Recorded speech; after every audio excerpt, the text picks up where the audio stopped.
ಬೀಗದ ಕೈ J Sam ಜಬುದೊರೆ. ಅಧ್ಯಾಯ 1. ಬೀಗದ ಕೈ. ದಾವೀದನ ಮನೆಯ ಬೀಗದ ಕೈಯನ್ನು ತನ್ನ ಹೆಗಲ ಮೇಲೆ ವಹಿಸಿಕೊಳ್ಳುವಂತೆ ಮಾಡುವೆನು. ಯೆಶಾಯ 22ನೇ ಅಧ್ಯಾಯ 22ನೇ ವಾಕ್ಯ. ಬೀಗದ ಕೈ ಎಂಬುದು ಕರ್ತನು ನಮಗೆ ಕೊಡುವ ಆಶೀರ್ವಾದಗಳು. ಆತನು ನಮಗಾಗಿ ಪರಲೋಕವನ್ನು ತೆರೆದು ಅಲ್ಲಿರುವ ಸಕಲ ಆಶೀರ್ವಾದಗಳನ್ನು, ಆತ್ಮನ ವರಗಳನ್ನು ಕೊಡಲು ಬಯಸುವಾತನಾಗಿದ್ದಾನೆ. ಸ್ವಂತ ಮಕ್ಕಳಿಗೆ ಉತ್ತಮವಾದ ಫಲಗಳನ್ನು, ಅನುಗ್ರಹಗಳನ್ನು ನೀಡುವುದು ಪ್ರೀತಿಯುಳ್ಳ ತಂದೆಯ ಇಷ್ಟವಲ್ಲವೇ? ಮಗನು ಕೇಳಿದರೂ ಕೇಳದೇ ಇದ್ದರೂ ಅವನು ತನ್ನ ಮಗನೆಂಬ ಹಕ್ಕಿನಿಂದಲೂ ರಕ್ತ ಸಂಬಂಧದಿಂದಲೂ ಅವನಿಗೆ ಬೇಕಾದದ್ದೆಲ್ಲವನ್ನ ಕೊಡುವುದರಲ್ಲಿ ತಂದೆಗೆ ಹೆಚ್ಚಳವಲ್ಲವೇ? ಅದೇ ರೀತಿಯಲ್ಲಿ ನಮ್ಮ ಪರಲೋಕದ ತಂದೆಯೂ ಸಹ ಅಪರಿಮಿತವಾದ ಪ್ರೀತಿಯನ್ನು ತನ್ನೊಳಗೆ ಅಡಗಿಸಿಟ್ಟಿರುವಾತನು ನಮಗೆ ಕಾರುಣ್ಯದಿಂದ ಅನೇಕ ಕಾರ್ಯಗಳನ್ನು ಕೊಡಲು ಕಾದಿರುವನು. ನಾವು ಆತನ ಸನ್ನಿಧಾನದಲ್ಲಿ ಬರುವಾಗಲೆಲ್ಲ ನಮ್ಮನ್ನು ಆಶೀರ್ವದಿಸುವನು. ತನ್ನ ರಮ್ಯವಾದ ಪ್ರಸನ್ನತೆಯನ್ನು ನೀಡಿ ನಮ್ಮನ್ನು ಸಂತೋಷಿಸುವಂತೆ ಮಾಡುವನು. ಇಸ್ರಾಯೇಲನ್ನು ಆಶೀರ್ವದಿಸುವುದೇ ಆತನಿಗೆ ಇಷ್ಟವೂ ಪ್ರಿಯವೂ ಆದದ್ದು ಎಂದು ಸತ್ಯವೇದವು ಹೇಳುತ್ತದೆ. ಹೌದು, ಆತನು ಯಾವಾಗಲೂ ನಮ್ಮನ್ನು ಆಶೀರ್ವದಿಸಲು ಇಷ್ಟವುಳ್ಳಾತನೇ ಆಗಿದ್ದಾನೆ. ಮೇಲೆ ನಾವು ಓದಿದ ವೇದ ವಚನಗಳಲ್ಲಿ 3 ವಿಧವಾದ ಬೀಗದ ಕೈಗಳೆಂಬ ಆಶೀರ್ವಾದಗಳನ್ನು ನಮಗೆ ವಾಗ್ದಾನ ಮಾಡಿದ್ದಾನೆ. ದಾವೀದನ ಮನೆಯ ಬೀಗದ ಕೈ, ಪರಲೋಕ ರಾಜ್ಯದ ಬೀಗದ ಕೈ, ಮರಣದ ಮತ್ತು ಪಾತಾಳದ ಬೀಗದ ಕೈ. ಈ 3 ಪ್ರಾರ್ಥನೆಯೊಂದಿಗೆ ಅಪೇಕ್ಷೆಯಿಂದ ಕರ್ತನ ಬಳಿ ಹೊಂದಿಕೊಳ್ಳೋಣವೇ? ಈ ಪುಸ್ತಕವನ್ನು ಓದುತ್ತಿರುವಾಗಲೇ ಎದುರು ನೋಡುತ್ತಾ ಬಯಕೆಯಿಂದ ಹೊಂದಿಕೊಳ್ಳುವೆವೋ ಎಂಬ ಆಕಾಂಕ್ಷೆಯಿಂದ ಧ್ಯಾನಿಸಿರಿ. ಬೀಗದ ಕೈ ಎಂದರೆ ಆಡಳಿತ, ಅಧಿಕಾರ ಎಂದು ಅರ್ಥ. ಬೀಗದ ಕೈ ಎಂಬುದು ನಾವು ದೇವರಿಂದ ಹೊಂದಲಿರುವ ಜವಾಬ್ದಾರಿಕೆಯನ್ನು, ಆಶೀರ್ವಾದಗಳನ್ನು, ಕರ್ತವ್ಯಗಳನ್ನು ಕರ್ತನು ನಮಗೆ ಕೊಡಲಿದ್ದಾನೆ. ಒಂದು ಒಲಿಂಪಿಕ್ ಓಟದಲ್ಲಿ ಒಬ್ಬನು ಜಯಶಾಲಿಯಾಗಿ ಬರುತ್ತಾನೆಂದಿಟ್ಟುಕೊಳ್ಳೋಣ. ಮೊದಲನೇ ಬಹುಮಾನವಾಗಿ ಅವನಿಗೆ ಕಾರು ಬಹುಮಾನವಾಗಿ ಕೊಡಲ್ಪಡುವುದು. ಹಾಗೆ ಕಾರನ್ನು ಕೊಡುವಾಗ ಇಡೀ ಕಾರನ್ನೇ ಎತ್ತಿ ಅವನ ಕೈಗಳಲ್ಲಿಡುವುದಿಲ್ಲ. ಸನ್ಮಾನ ಸಮಾರಂಭದಲ್ಲಿ ಆ ಕಾರಿನ ಬೀಗದ ಕೈಯನ್ನು ಎಲ್ಲರ ಮುಂಭಾಗದಲ್ಲಿ ಅವನಿಗೆ ಬಹುಮಾನವಾಗಿ ಕೊಡಲಾಗುವುದು. ಆ ಬೀಗದ ಕೈಯನ್ನು ಹೊಂದಿಕೊಂಡ ಕೂಡಲೇ ಅವನು ಆ ಕಾರಿನ ಯಜಮಾನನಾಗುತ್ತಾನೆ. ಹಕ್ಕಿನಿಂದ ಅದನ್ನು ಚಲಾಯಿಸಿಕೊಂಡು ಹೋಗುವನು. ಅದೇ ರೀತಿ ಒಂದು ಬೃಹತ್ತಾದ ಕಾರ್ಖಾನೆಯನ್ನು ಒಬ್ಬ ಜನಾಧಿಪತಿ ಉದ್ಘಾಟಿಸಿ ಅದರ ಕಾರ್ಖಾನೆಯ ಎಲ್ಲ ಬೀಗಗಳನ್ನು ಅಲ್ಲಿನ ಮುಖ್ಯಾಧಿಕಾರಿಯ ಬಳಿ ಕೊಡುವನು. ಆ ಗಳಿಗೆ ಮೊದಲುಗೊಂಡು ಆ ಇಡೀ ಕಾರ್ಖಾನೆಯು ಆತನ ಪೂರ್ಣ ಜವಾಬ್ದಾರಿಕೆ ಹಾಗೂ ಆಡಳಿತಕ್ಕೆ ಬರುವುದು. ಅದೇ ರೀತಿ ಕರ್ತನು ತನ್ನ ದೊರೆತನವನ್ನು, ಅಧಿಕಾರವನ್ನು, ವರಗಳನ್ನು ತನ್ನ ಮಕ್ಕಳಿಗೆ ಹಂಚಿಕೊಡುವನು. ಎಲ್ಲ ಬೀಗದ ಕೈಗಳನ್ನು, ವರಗಳನ್ನು ಆತನೇ ಇಟ್ಟುಕೊಂಡಿರುವುದಾದರೆ ಯಾರಿಗೂ ಯಾವ ವಿಧವಾದ ಪ್ರಯೋಜನವೂ ಇಲ್ಲ. ಆತನ 2ನೇ ಬರೋಣವು ಸಮೀಪವಾಗಿರುವ ಈ ದಿನಗಳಲ್ಲಿ ದಾಹಗೊಂಡ ಪ್ರತಿಯೊಬ್ಬರಿಗೂ ಪರಲೋಕದ ಬೀಗದ ಕೈಗಳನ್ನು ಕೊಡುತ್ತಾನೆ. ದೇವ ಮಗುವೆ, ನೀನು ಕರ್ತನಿಗಾಗಿ ಎದ್ದು ಪ್ರಕಾಶಿಸಬೇಕು. ನಿನಗಾಗಿ ಪ್ರಾಣ ಕೊಟ್ಟಾತನಿಗೆ ಮಹತ್ತಾದ ಕಾರ್ಯಗಳನ್ನು ಖಂಡಿತವಾಗಿ ಮಾಡಲೇಬೇಕು. ನಿತ್ಯದೊಳಗೆ ನೀನು ಪ್ರವೇಶಿಸುವ ಮುನ್ನ ಸಾಧ್ಯವಾಗುವಷ್ಟು ಆತ್ಮಗಳನ್ನು ಕ್ರಿಸ್ತನಿಗಾಗಿ ಆದಾಯ ಮಾಡಬೇಕು. ಆದ್ದರಿಂದ ಕರ್ತನು ನಿನಗೆ ಕೊಡಲಿರುವ ಬೀಗದ ಕೈಗಳನ್ನು ನೀನು ಪಡೆದುಕೊಂಡರೆ ನಿನ್ನ ಜೀವಿತದಲ್ಲೂ ಸೇವೆಯಲ್ಲೂ ಒಂದು ಪುನಶ್ಚೇತನ ಉಂಟಾಗುವುದು. ನಾನು ಅಧಿಕವಾಗಿ ಪ್ರೀತಿಸುವ ದೇವಸೇವಕರಲ್ಲಿ ಡಾಕ್ಟರ್ ಕ್ಲಿಫರ್ಡ್ ಕುಮಾರ್ ಒಬ್ಬರು. ಅವರೊಂದಿಗೆ ಅನೇಕ ಕಡೆಗಳಲ್ಲಿ ಒಂದಾಗಿ ಏಕ ಮನಸ್ಸಿನಿಂದ ಸೇವೆಗಾಗಿ ಹೋಗಿದ್ದೇನೆ. ದೇವ ಪ್ರೀತಿಯಿಂದ ತುಂಬಿರುವ ಅವರು ಬಹು ಸುಲಭವಾಗಿ ವಿದ್ಯಾವಂತರನ್ನು, ಗಣ್ಯ ವ್ಯಕ್ತಿಗಳನ್ನು ಕರ್ತನ ಬಳಿ ನಡೆಸುವರು. ಅದರ ರಹಸ್ಯವನ್ನು ನಾನು ಅವರ ಬಳಿ ಕೇಳಿದೆನು. ಒಮ್ಮೆ ಅವರು ಮದ್ರಾಸಿನ ಅಣ್ಣಾನಗರ ಎಂಬಲ್ಲಿ ಪ್ರಾರ್ಥಿಸಲು ಒಂದು ಮನೆಗೆ ಹೋಗಿದ್ದಾಗ ಅಲ್ಲಿ ವಿಶೇಷವಾದ ಪ್ರವಾದನ ಹೊರಹೊಂದಿದ್ದ ಒಬ್ಬ ಸಹೋದರಿ ಶ್ರೀಲಂಕಾ ದೇಶದಿಂದ ಬಂದಿದ್ದರು. ಪ್ರಾರ್ಥನಾ ವೇಳೆಯಲ್ಲಿ ಎಲ್ಲರೂ ತೀವ್ರವಾಗಿ ಪ್ರಾರ್ಥಿಸುತ್ತಿದ್ದ ಸಮಯದಲ್ಲಿ ಶ್ರೀಲಂಕಾದಿಂದ ಬಂದಂತ ಆ ಸೋದರಿ ತನ್ನ ಕೈಗಳನ್ನು ಚಾಚಿ ಪ್ರವಾದನೆಯಾಗಿ, ಮಗನೇ, ಇಗೋ ನಿನ್ನ ಕೈಗಳಲ್ಲಿ ಒಂದು ಬೀಗದ ಕೈಯನ್ನು ಕೊಡುವೆನು. ಶ್ರೀಮಂತರ ವಿದ್ಯಾವಂತರ ಹೃದಯವನ್ನು ಕರ್ತನ ಕಡೆಗೆ ತಿರುಗಿಸುವಂತೆ ಬೀಗದ ಕೈಯನ್ನ ಪಡೆದುಕೋ ಎಂದು ಹೇಳಿದರು. ಆ ಕೂಡಲೇ ಅವರು ತನ್ನನ್ನು ತಗ್ಗಿಸಿ ಭಯಭಕ್ತಿಯಿಂದ ತೆಗೆದುಕೊಳ್ಳುವ ಭಾವನೆಯಲ್ಲಿ ತನ್ನ ಕೈಗಳನ್ನು ಚಾಚಿದರು. ಆಕೆಯು ಕೊಡುವುದನ್ನು ತೆಗೆದುಕೊಳ್ಳುವ ರೀತಿಯಲ್ಲಿ ತೆಗೆದುಕೊಂಡರು. ಅಂದಿನಿಂದ ಡಾಕ್ಟರ್ ಕ್ಲಿಫರ್ಡ್ ಕುಮಾರ್ ಅವರ ಕೈಗಳಲ್ಲಿ ವಿಶೇಷವಾದ ಆತ್ಮನವರ ತುಂಬಿ ಹೊರಸೂಸಲಾರಂಭಿಸಿತು. ಬೇರೆಯವರ ಮೇಲೆ ಕೈಗಳನ್ನಿಟ್ಟು ಪ್ರಾರ್ಥಿಸುವಾಗ ಅಶುದ್ಧಾತ್ಮಗಳು ಆಡುತ್ತಿದ್ದವು. ಪ್ರತಿಯೊಬ್ಬರ ಸಮಸ್ಯೆಗಳನ್ನು ಕರ್ತನು ದರ್ಶನದ ಮೂಲಕ ಅವರಿಗೆ ತಿಳಿಯಪಡಿಸುತ್ತಿದ್ದನು. ಕರ್ತನು ನೀಡಿದಂತ ಆ ಬೀಗದ ಕೈ ಮೂಲಕವಾಗಿ ಹೇರಳವಾದ ಆತ್ಮಗಳನ್ನು ಕರ್ತನ ಬಳಿ ತಿರುಗಿಸಲು ಸಾಧ್ಯವಾಯಿತು. ದೇವ ಮಗುವೆ, ಆ ದೇವರು ಪಕ್ಷಪಾತ ಉಳ್ಳವನಲ್ಲ. ಆತ್ಮನ ವರಗಳೆಂಬ ಬೀಗದ ಕೈಗಳನ್ನು ಒಬ್ಬನಿಗೆ ಕೊಟ್ಟು ಮತ್ತೊಬ್ಬನಿಗೆ ಇಲ್ಲವೆಂದು ಹೇಳುವಾತನು ಅಲ್ಲ. ಕೇಳಿಕೊಳ್ಳುವ ಪ್ರತಿಯೊಬ್ಬನು ಹೊಂದಿಕೊಳ್ಳುವನೆಂದು ಸತ್ಯವೇದವು ಹೇಳುತ್ತದೆ. ನೀನು ನಂಬಿದರೆ ದೇವರ ಮಹಿಮೆಯನ್ನು ಕಾಣುವಿ. ಕರ್ತನು ನಿನಗೆ ಕೊಡುವ ಈ 3 ಬೀಗದ ಕೈಗಳನ್ನು ಪ್ರಾರ್ಥನೆಯೊಂದಿಗೆ ಅಪೇಕ್ಷೆಯಿಂದ ಹೊಂದಿಕೋ. ಅಧ್ಯಾಯ 2. ದಾವಿದನ ಮನೆಯ ಬೀಗದ ಕೈ. ದಾವಿದನ ಮನೆಯ ಬೀಗದ ಕೈಯನ್ನು ತನ್ನ ಹೆಗಲ ಮೇಲೆ ವಹಿಸಿಕೊಳ್ಳುವಂತೆ ಮಾಡುವೆನು.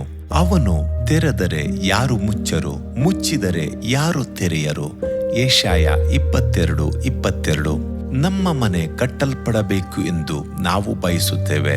ನಮ್ಮ ಕುಟುಂಬದಲ್ಲಿ ಸಮಾಧಾನವು ಸಂತೋಷವು ಇರಬೇಕೆಂದು ಎದುರು ನೋಡುತ್ತೇವೆ.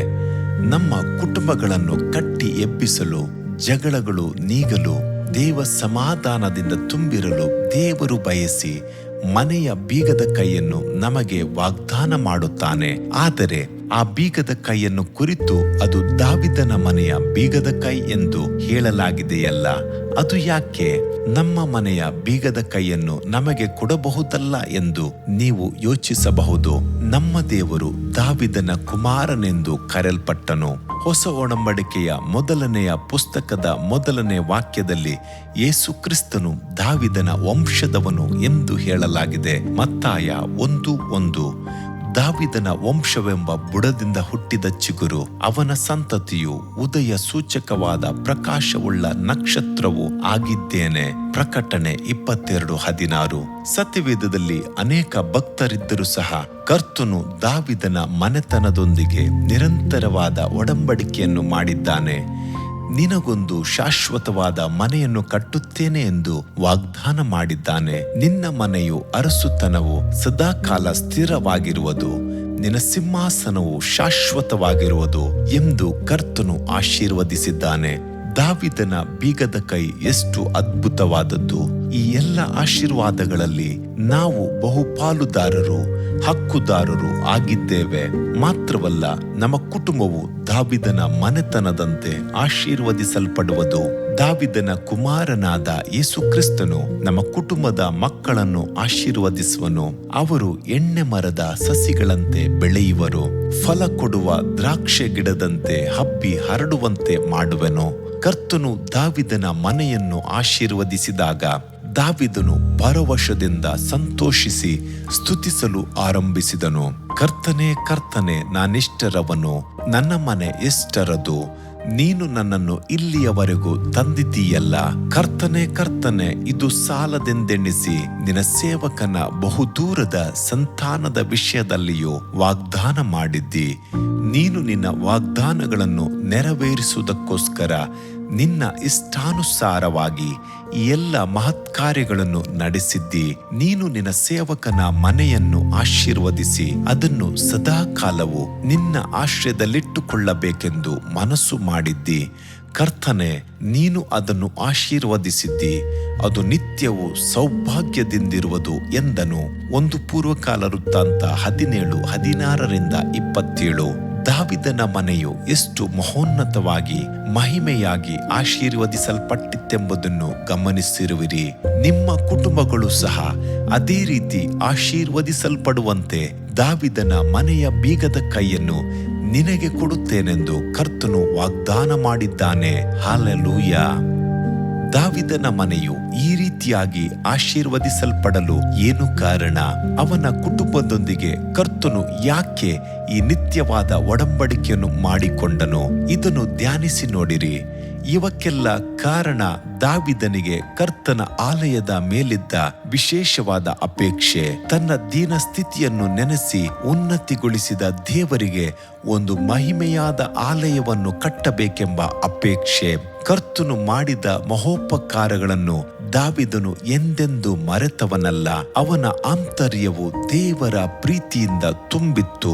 ಒಮ್ಮೆ ಪ್ರವಾದಿಯಾದ ನಾತಾನನು ಬಂದಾಗ ದಾವಿದನು ಮನಬಿಚ್ಚಿ ಪ್ರವಾದಿಯೊಂದಿಗೆ, ನೋಡು, ನಾನು ದೇವದಾರು ಮರದ ಮನೆಯಲ್ಲಿ ವಾಸವಾಗಿದ್ದೇನೆ. ಕರ್ತನ ನಿಬಂಧನ ಮಂಜೂಷವಾದರೂ ಬಟ್ಟೆಯ ಮನೆಯಲ್ಲಿ ಇರುತ್ತದೆ ಎಂದನು. 1 ಪೂರ್ವಕಾಲ ವೃತ್ತಾಂತ 17:1. ಮಾತ್ರವಲ್ಲ, ಎಲ್ಲ ಇಸ್ರಾಯೇಲ್ಯರ ಮುಂಭಾಗದಲ್ಲಿ ನಿಂತು ನಾನು ನನ್ನಿಂದಾಗುವಷ್ಟು ಪ್ರಯಾಸಪಟ್ಟು ಬಂಗಾರದ ಕೆಲಸಕ್ಕಾಗಿ ಬೇಕಾಗುವ ಬಂಗಾರ, ಬೆಳ್ಳಿಯ ಕೆಲಸಕ್ಕಾಗಿ ಬೇಕಾಗುವ ಬೆಳ್ಳಿ, ತಾಮ್ರದ ಕೆಲಸಕ್ಕಾಗಿ ಬೇಕಾಗುವ ತಾಮ್ರ, ಕಬ್ಬಿಣದ ಕೆಲಸಕ್ಕಾಗಿ ಬೇಕಾಗುವ ಕಬ್ಬಿಣ, ಮರದ ಕೆಲಸಕ್ಕಾಗಿ ಬೇಕಾಗುವ ಮರ, ಇವುಗಳನ್ನು ಗೋಮೇಧಕ, ರತ್ನ, ಕೆತ್ತುವುದಕ್ಕೂ ಬೇಕಾಗುವ ರತ್ನ, ಕೆಂಪರಲು, ವಿಚಿತ್ರ ವರ್ಣದ ಕಲ್ಲು, ಎಲ್ಲಾ ತರದ ಮಣಿ, ಚಂದ್ರಕಾಂತ, ಇವುಗಳನ್ನು ನನ್ನ ದೇವರ ಮಂದಿರಕ್ಕೋಸ್ಕರ ರಾಶಿ ರಾಶಿಯಾಗಿ ಸಂಗ್ರಹಿಸಿದ್ದೇನೆ. ನಾನು ಪವಿತ್ರಾಲಯಕ್ಕೆ ಇವುಗಳನ್ನೆಲ್ಲ ಸಂಗ್ರಹಿಸಿದ್ದಲ್ಲದೆ ನನ್ನ ದೇವರ ಆಲಯದ ಮೇಲನ ಅನುರಾಗದಿಂದ ಅದಕ್ಕೋಸ್ಕರ ನನ್ನ ಸ್ವಂತ ಸೊತ್ತಿನಿಂದ 3,000 ತಲಾಂತು ಒಫೀರ್ ದೇಶದ ಬಂಗಾರವನ್ನು, 7,000 ತಲಾಂತು ಚೊಕ್ಕ ಬೆಳ್ಳಿಯನ್ನು ಕೊಡುತ್ತೇನೆ ಎಂದು ಹೇಳಿದನು. 1 ಪೂರ್ವಕಾಲ ವೃತ್ತಾಂತ 29:2-4 ವಾಕ್ಯ. ದಾವಿದನು ಕರ್ತನ ಆಲಯದ ಮೇಲೆ ಇಟ್ಟಿದ್ದ ಅನುರಾಗವನ್ನು, ಭಕ್ತಿ ವೈರಾಗ್ಯವನ್ನು ವಾರ್ತೆಗಳಿಂದ ವರ್ಣಿಸುವುದು ಅಸಾಧ್ಯ.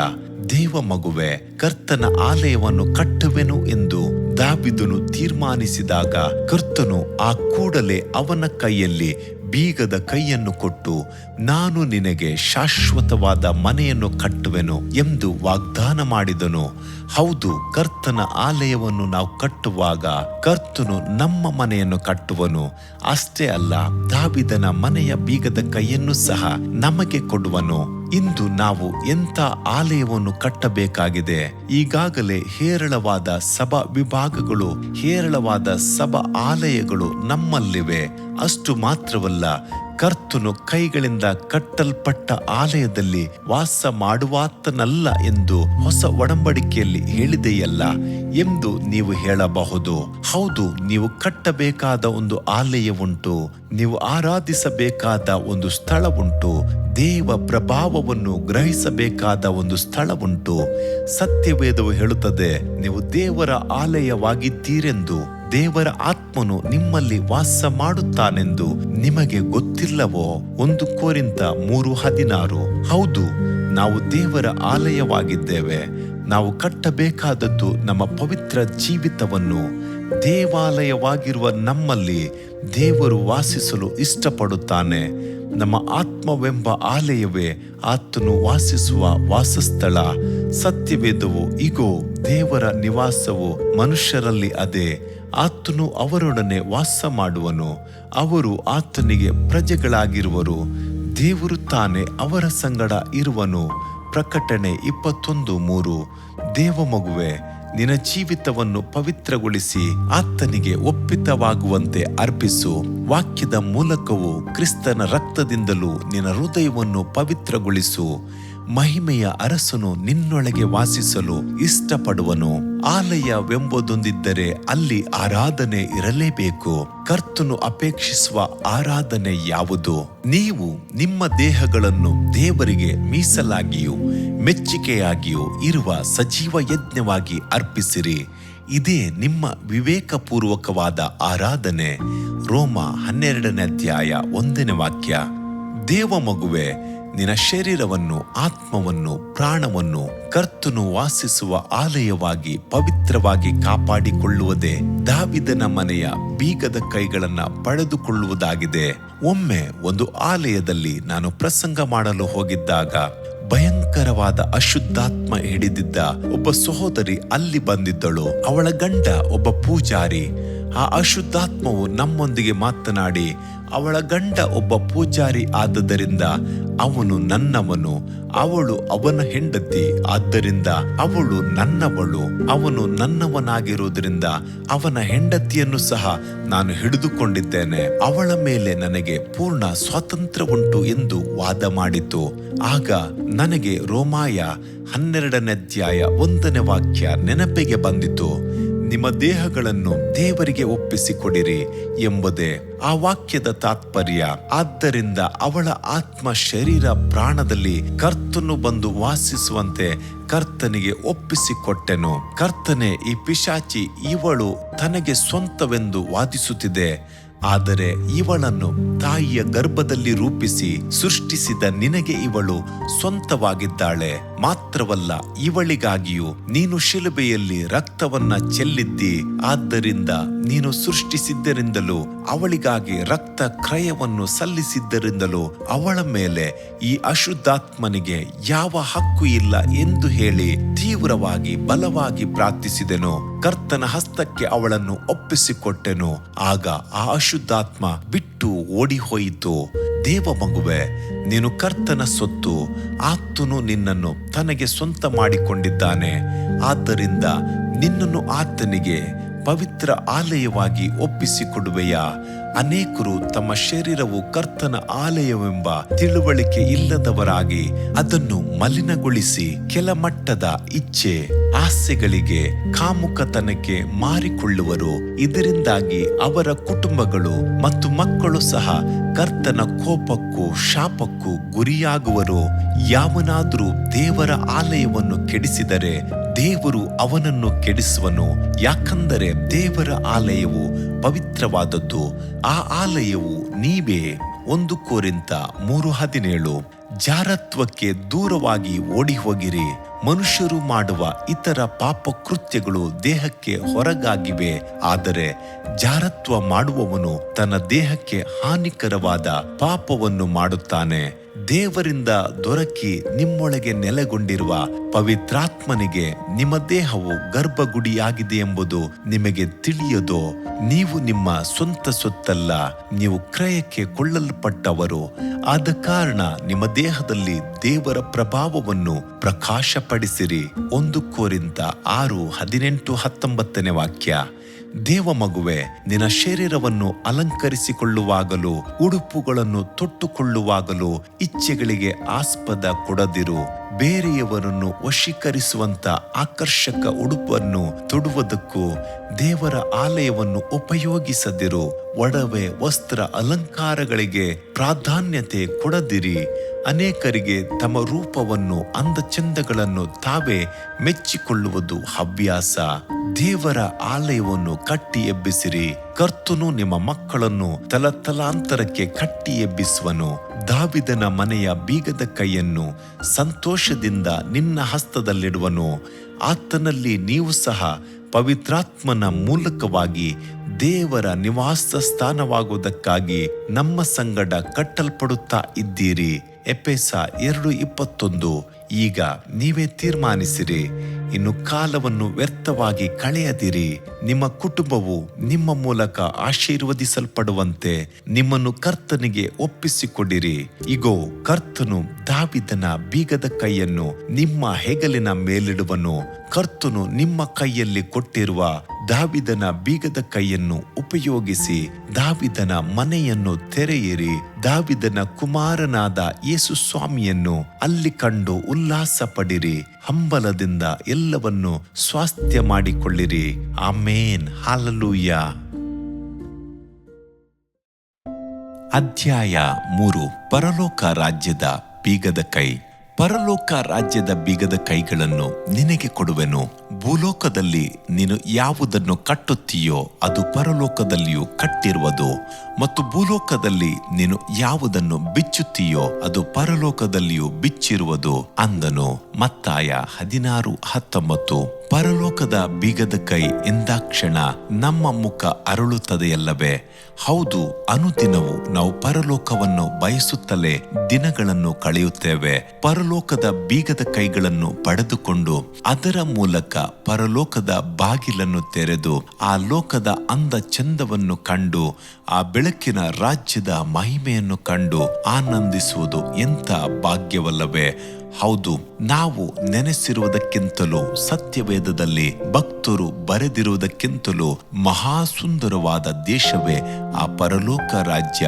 ಅದನ್ನು ಕುರಿತು ಭಕ್ತನು, ವರದ ಸೌಖ್ಯ ಭರಿತವಾದ ಪರಮನಗರಿಗೆ ಧರಣಿ ಭ್ರಮೆಯ ತೊರೆದು ಬಿಟ್ಟು ಮೇರೆ ಎಲ್ಲಲಿಗೆ ಹೋಗುವೆನು ವೇಗವಾಗಿ ರಾಗದೇಶಕ್ಕೆ ಎಂದು ಹಾಡುತ್ತಾನೆ. ಕರ್ತನು ಅಂಥ ಒಂದು ಪರಮಾನಂದವುಳ್ಳ ಪರಲೋಕ ರಾಜ್ಯದ ಬೀಗದ ಕೈಗಳನ್ನು ನಮಗೆ ವಾಗ್ದಾನ ಮಾಡಿ, ಪರಲೋಕ ರಾಜ್ಯದ ಬೀಗದ ಕೈಗಳನ್ನು ನಿನಗೆ ಕೊಡುತ್ತೇನೆ ಎಂದು ಹೇಳುತ್ತಾನೆ. ಮತ್ತಾಯ 16:19. ಹಳೆ ಒಡಂಬಡಿಕೆಯ ಭಕ್ತರಿಗೆ ಲಭ್ಯವಾಗದ ಒಂದು ಹೊಸ ವಾಗ್ದಾನ. ಹಳೆ ಒಡಂಬಡಿಕೆಯ ಭಕ್ತರಿಗೆ ಪರಲೋಕ ರಾಜ್ಯದ ಬೀಗದ ಕೈ ವಾಗ್ದಾನ ಮಾಡಲ್ಪಡಲಿಲ್ಲ.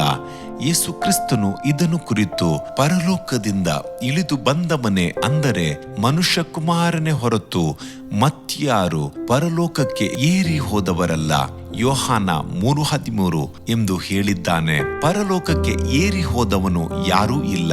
ಹಳೆ ಒಡಂಬಡಿಕೆಯ ಭಕ್ತರು ವಿಶ್ರಾಂತಿ ಸ್ಥಳಕ್ಕೆ ಪ್ರವೇಶಿಸಿರುವವರೇ ಹೊರತು ಪರಲೋಕ ರಾಜ್ಯಕ್ಕೆ ಹೋಗಲಿಲ್ಲ. ಹಳೆ ಒಡಂಬಡಿಕೆಯ ಮೂಲಪಿತೃ ಯಾಕೋಬನು ಭೂಮಿಗೂ ಆಕಾಶಕ್ಕೂ ಮಧ್ಯೆ ಒಂದು ಏಣಿ ಇಡಲ್ಪಟ್ಟಿರುವುದನ್ನು ಕಂಡನು. ಅದರ ತುದಿ ಆಕಾಶವನ್ನು ಮುಟ್ಟಿದ್ದಿತ್ತು. ಆ ಏಣಿಯ ಮೇಲೆ ಯಾವ ಭಕ್ತನು ಏರಿದದನ್ನು ಯಾಕೋಬನು ಕಾಣಲಿಲ್ಲ. ದೇವದೂತರು ಹತ್ತುತ್ತಾ ಇಳಿಯುತ್ತಾ ಇದ್ದರು. ಇದಕ್ಕೆ ಕಾರಣವೇನು? ಆದಾಮನ ಪಾಪವು ಪರಲೋಕದ ಬಾಗಿಲಿನ ಸಮೀಪಕ್ಕೆ ಹೋಗದಂತೆ ಅವರನ್ನು ತಡೆಯಿತು. ಮಾತ್ರವಲ್ಲ, ಪರಲೋಕದ ಬೀಗದ ಕೈಗಳು ಅವರಲ್ಲಿ ಇರಲಿಲ್ಲ. ಪುನರುತ್ಥಾನ ಹೊಂದಿದ ಯೇಸು ಕ್ರಿಸ್ತನು ಉನ್ನತಕ್ಕೆ ಏರಿ ಹೋಗಿ ಪರಲೋಕ ರಾಜ್ಯದ ಬೀಗದ ಕೈಗಳನ್ನು ಪಡೆದುಕೊಂಡನು. ಆತನಿಗೆ ಮಾತ್ರವೇ ಆ ಬೀಗದ ಕೈಗಳನ್ನು ನಮಗೆ ಕೊಡಲು ಅಧಿಕಾರ ಉಂಟು. ಪರಲೋಕಕ್ಕೆ ಇರುವ ಒಂದೇ ಏಣಿ ಕಲ್ವಾರಿ ಶಿಲುಬೆಯೇ, ಇರುವ ಒಂದೇ ಮಾರ್ಗ ಯೇಸು ಕ್ರಿಸ್ತನು ಮಾತ್ರವೇ. ಪೇತ್ರನಿಗೆ ಕೊಟ್ಟಂತ ಬೀಗದ ಕೈ. ಕ್ರಿಸ್ತನಿಗೆ 12 ಮಂದಿ ಶಿಷ್ಯರಿದ್ದಾಗ್ಯೂ ಸಹ ಕರ್ತನು ಪೇತ್ರನೊಂದಿಗೆ ಮಾತನಾಡುವಾಗ ಪರಲೋಕದ ಬೀಗದ ಕೈಗಳನ್ನು ನಿನಗೆ ಕೊಡುತ್ತೇನೆ ಎಂದು ಹೇಳಿದನು. ಕರ್ತನು ಇಷ್ಟು ಮಹತ್ತರವಾದ ವಾಗ್ದಾನವನ್ನು ಪೇತ್ರನಿಗೆ ಕೊಡಲು ಕಾರಣವೇನು? ಯೇಸು ಕ್ರಿಸ್ತನು ಶಿಷ್ಯರೊಂದಿಗೆ ಮನಬಿಚ್ಚಿ ಮಾತನಾಡುತ್ತಾ ತನ್ನ ಬಗ್ಗೆ 2 ಪ್ರಶ್ನೆಗಳನ್ನು ಕೇಳಿದನು.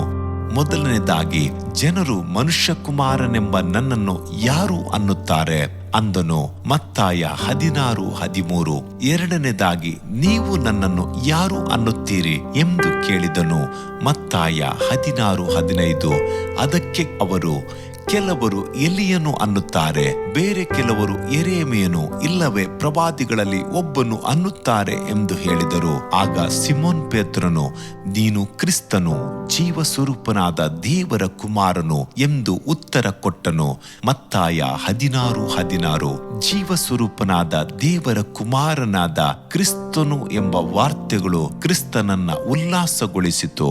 ಕೂಡಲೇ ಆತನು, ಯೋನನ ಮಗನಾದ ಸಿಮೋನನೇ, ನೀನು ಧನ್ಯನು. ಈ ಗುಟ್ಟು ನಿನಗೆ ತಿಳಿಸಿದವನು ಮನುಷ್ಯನಲ್ಲ, ಪರಲೋಕದಲ್ಲಿರುವ ನನ್ನ ತಂದೆಯೇ ತಿಳಿಸಿದನು ಎಂದು ಹೇಳಿ ಪೇತ್ರನಿಗೆ ಒಂದು ವಾಗ್ದಾನವನ್ನು ಕೊಟ್ಟನು. ಪರಲೋಕ ರಾಜ್ಯದ ಬೀಗದ ಕೈಗಳನ್ನು ನಿನಗೆ ಕೊಡುವೆನು ಎಂದು ವಾಗ್ದಾನ ಮಾಡಿದನು. ದೇವ ಮಗುವೆ, ಕ್ರಿಸ್ತನನ್ನು ಕುರಿತು ನಿನಗೆ ಇರುವ ದರ್ಶನವೇನು? ನೀನು ಅವನನ್ನು ಯಾರನ್ನುತ್ತಿ? ಆತನು ಜೀವ ಸ್ವರೂಪನಾಗಿರುವ ದೇವರ ಕುಮಾರನೆಂಬ ದರ್ಶನ ನಿನಗಿದೆಯೋ? ಆ ರೀತಿ ನಂಬಿಕೆ ಇಟ್ಟು ಆತನನ್ನು ಸ್ತುತಿಸುತ್ತಿರುವೆಯಾದರೆ ನಿಶ್ಚಯವಾಗಿಯೂ ಪರಲೋಕದ ಬೀಗದ ಕೈಗಳನ್ನು ನಿನಗೆ ಕೊಡುವನು. ಪೇತ್ರನಿಗೆ ಮಾತ್ರವೇ ಸರಿಯಾದ ದರ್ಶನವಿದ್ದಿತೆಂದು ನಾವು ನೋಡುತ್ತೇವೆ. ಇಂದು ಸಹ ಕರ್ತನನ್ನು ಕುರಿತು ಜನರಿಗೆ ಅನೇಕ ಅಭಿಪ್ರಾಯಗಳಿವೆ. ಕೆಲವರು ಯೇಸು ಕ್ರಿಸ್ತನನ್ನು ಒಬ್ಬ ಅವತಾರ ಪುರುಷನೆನ್ನುತ್ತಾರೆ, ಕೆಲವರು ಅದ್ಭುತಗಳನ್ನ ಮಾಡುವವನು ಎನ್ನುತ್ತಾರೆ, ಕೆಲವರು ಒಬ್ಬ ಪರಿಶುದ್ಧವಾದ ಸನ್ಮಾರ್ಗ ಜೀವಿ ಎನ್ನುತ್ತಾರೆ. ಈ ಎಲ್ಲ ಅನಿಸುವಿಕೆಯಿಂದ ಯಾವುದೇ ಆದ ಪ್ರಯೋಜನವಿಲ್ಲ. ನೀನು ಯೇಸು ಕ್ರಿಸ್ತನನ್ನು ಅಂಗೀಕರಿಸಿಕೊಳ್ಳುವಾಗ ಆತನನ್ನು ಜೀವ ಸ್ವರೂಪನಾದ ದೇವರ ಕುಮಾರನೆಂದು ಅಂಗೀಕರಿಸಿಕೋ.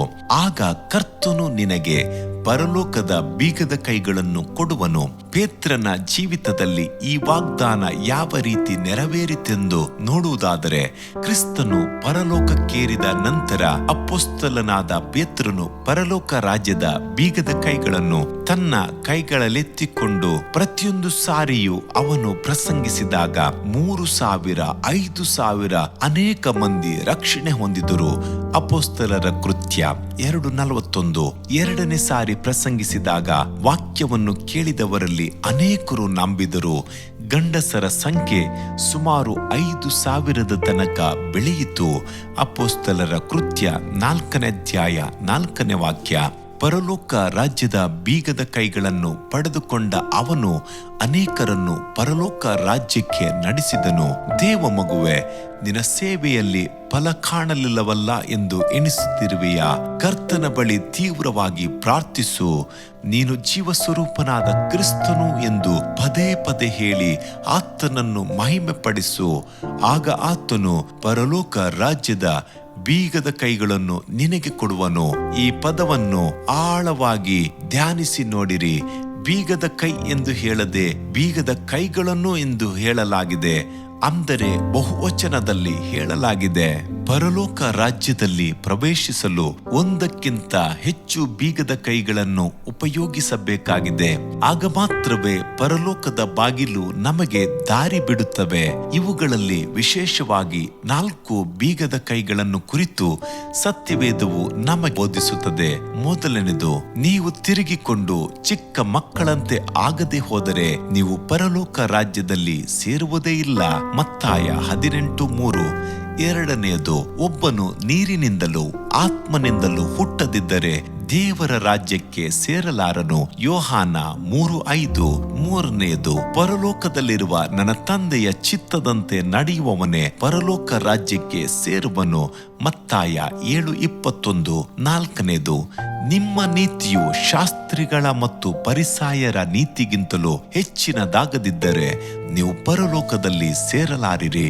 ಮತ್ತಾಯ 5:20. ಇವುಗಳನ್ನು ಸ್ವಲ್ಪ ಧ್ಯಾನಿಸೋಣ. ಮಾನಸಾಂತರ ಪಡುವಿಕೆ, ನೀರಿನ ದೀಕ್ಷಾಸ್ನಾನ, ದೇವರ ಚಿತ್ತವನ್ನ ನೆರವೇರಿಸುವುದು, ನೀತಿವಂತನಾಗಿರುವುದು. ಮೊದಲದಾಗಿ ನಾವು ನೋಡೋಣ, ತಿರುಗಿಕೊಂಡು ಚಿಕ್ಕ ಮಕ್ಕಳಂತೆ ಆಗಬೇಕು. ಪರಲೋಕ ರಾಜ್ಯದ ಮೊದಲನೇ ಬೀಗದ ಕೈ ಇದೆ. ಮಾನಸಾಂತರ ಪಟ್ಟು ಮಕ್ಕಳಂತೆ ನಿಮ್ಮನ್ನು ತಗ್ಗಿಸಿಕೊಳ್ಳಿರಿ. ತಿರುಗಿಕೊಳ್ಳುವುದು ಅಂದರೆ ದೇವರ ಕಡೆಗೆ ತಿರುಗಿಕೊಳ್ಳುವುದು. ಪಾಪದ ಅರುವನ್ನು ಹೊಂದಿ ಅದಕ್ಕಾಗಿ ನಿಜವಾದ ಮಾನಸಾಂತರ ಪಟ್ಟು ತನಗೆ ರಕ್ಷಕನು ಬೇಕೆಂದು ಕಲ್ವಾರಿಯ ಬಳಿ ಬಂದು ತನ್ನ ಪಾಪಗಳನ್ನು ಕಣ್ಣೀರಿನಿಂದ ಅರಿಕೆ ಮಾಡಿ ಬಿಟ್ಟು ಬಿಡುವುದೇ ದೇವರ ಕಡೆಗೆ ತಿರುಗಿಕೊಳ್ಳುವುದಾಗಿದೆ. ಕ್ರೈಸ್ತಿಯ ಜೀವಿತದಲ್ಲಿನ ಮೊದಲನೇ ಅನುಭವ ದೇವರ ಕಡೆಗೆ ತಿರುಗಿಕೊಳ್ಳುವುದಾಗಿದೆ. ಪಾಪಿಗಳಿಗೆ ಕರ್ತನು ಕೊಡುವ ಮೊದಲನೇ ಆಜ್ಞೆ ದೇವರ ಕಡೆಗೆ ತಿರುಗುವುದು. ಯೇಸು ಕ್ರಿಸ್ತನು ಅಂದಿನಿಂದ ಪರಲೋಕ ರಾಜ್ಯವು ಸಮೀಪವಾಯಿತು, ದೇವರ ಕಡೆಗೆ ತಿರುಗಿಕೊಳ್ಳಿರಿ ಎಂದು ಸಾರಿ ಹೇಳುವುದಕ್ಕೆ ಪ್ರಾರಂಭಿಸಿದನು. ಮತ್ತಾಯ 4:17.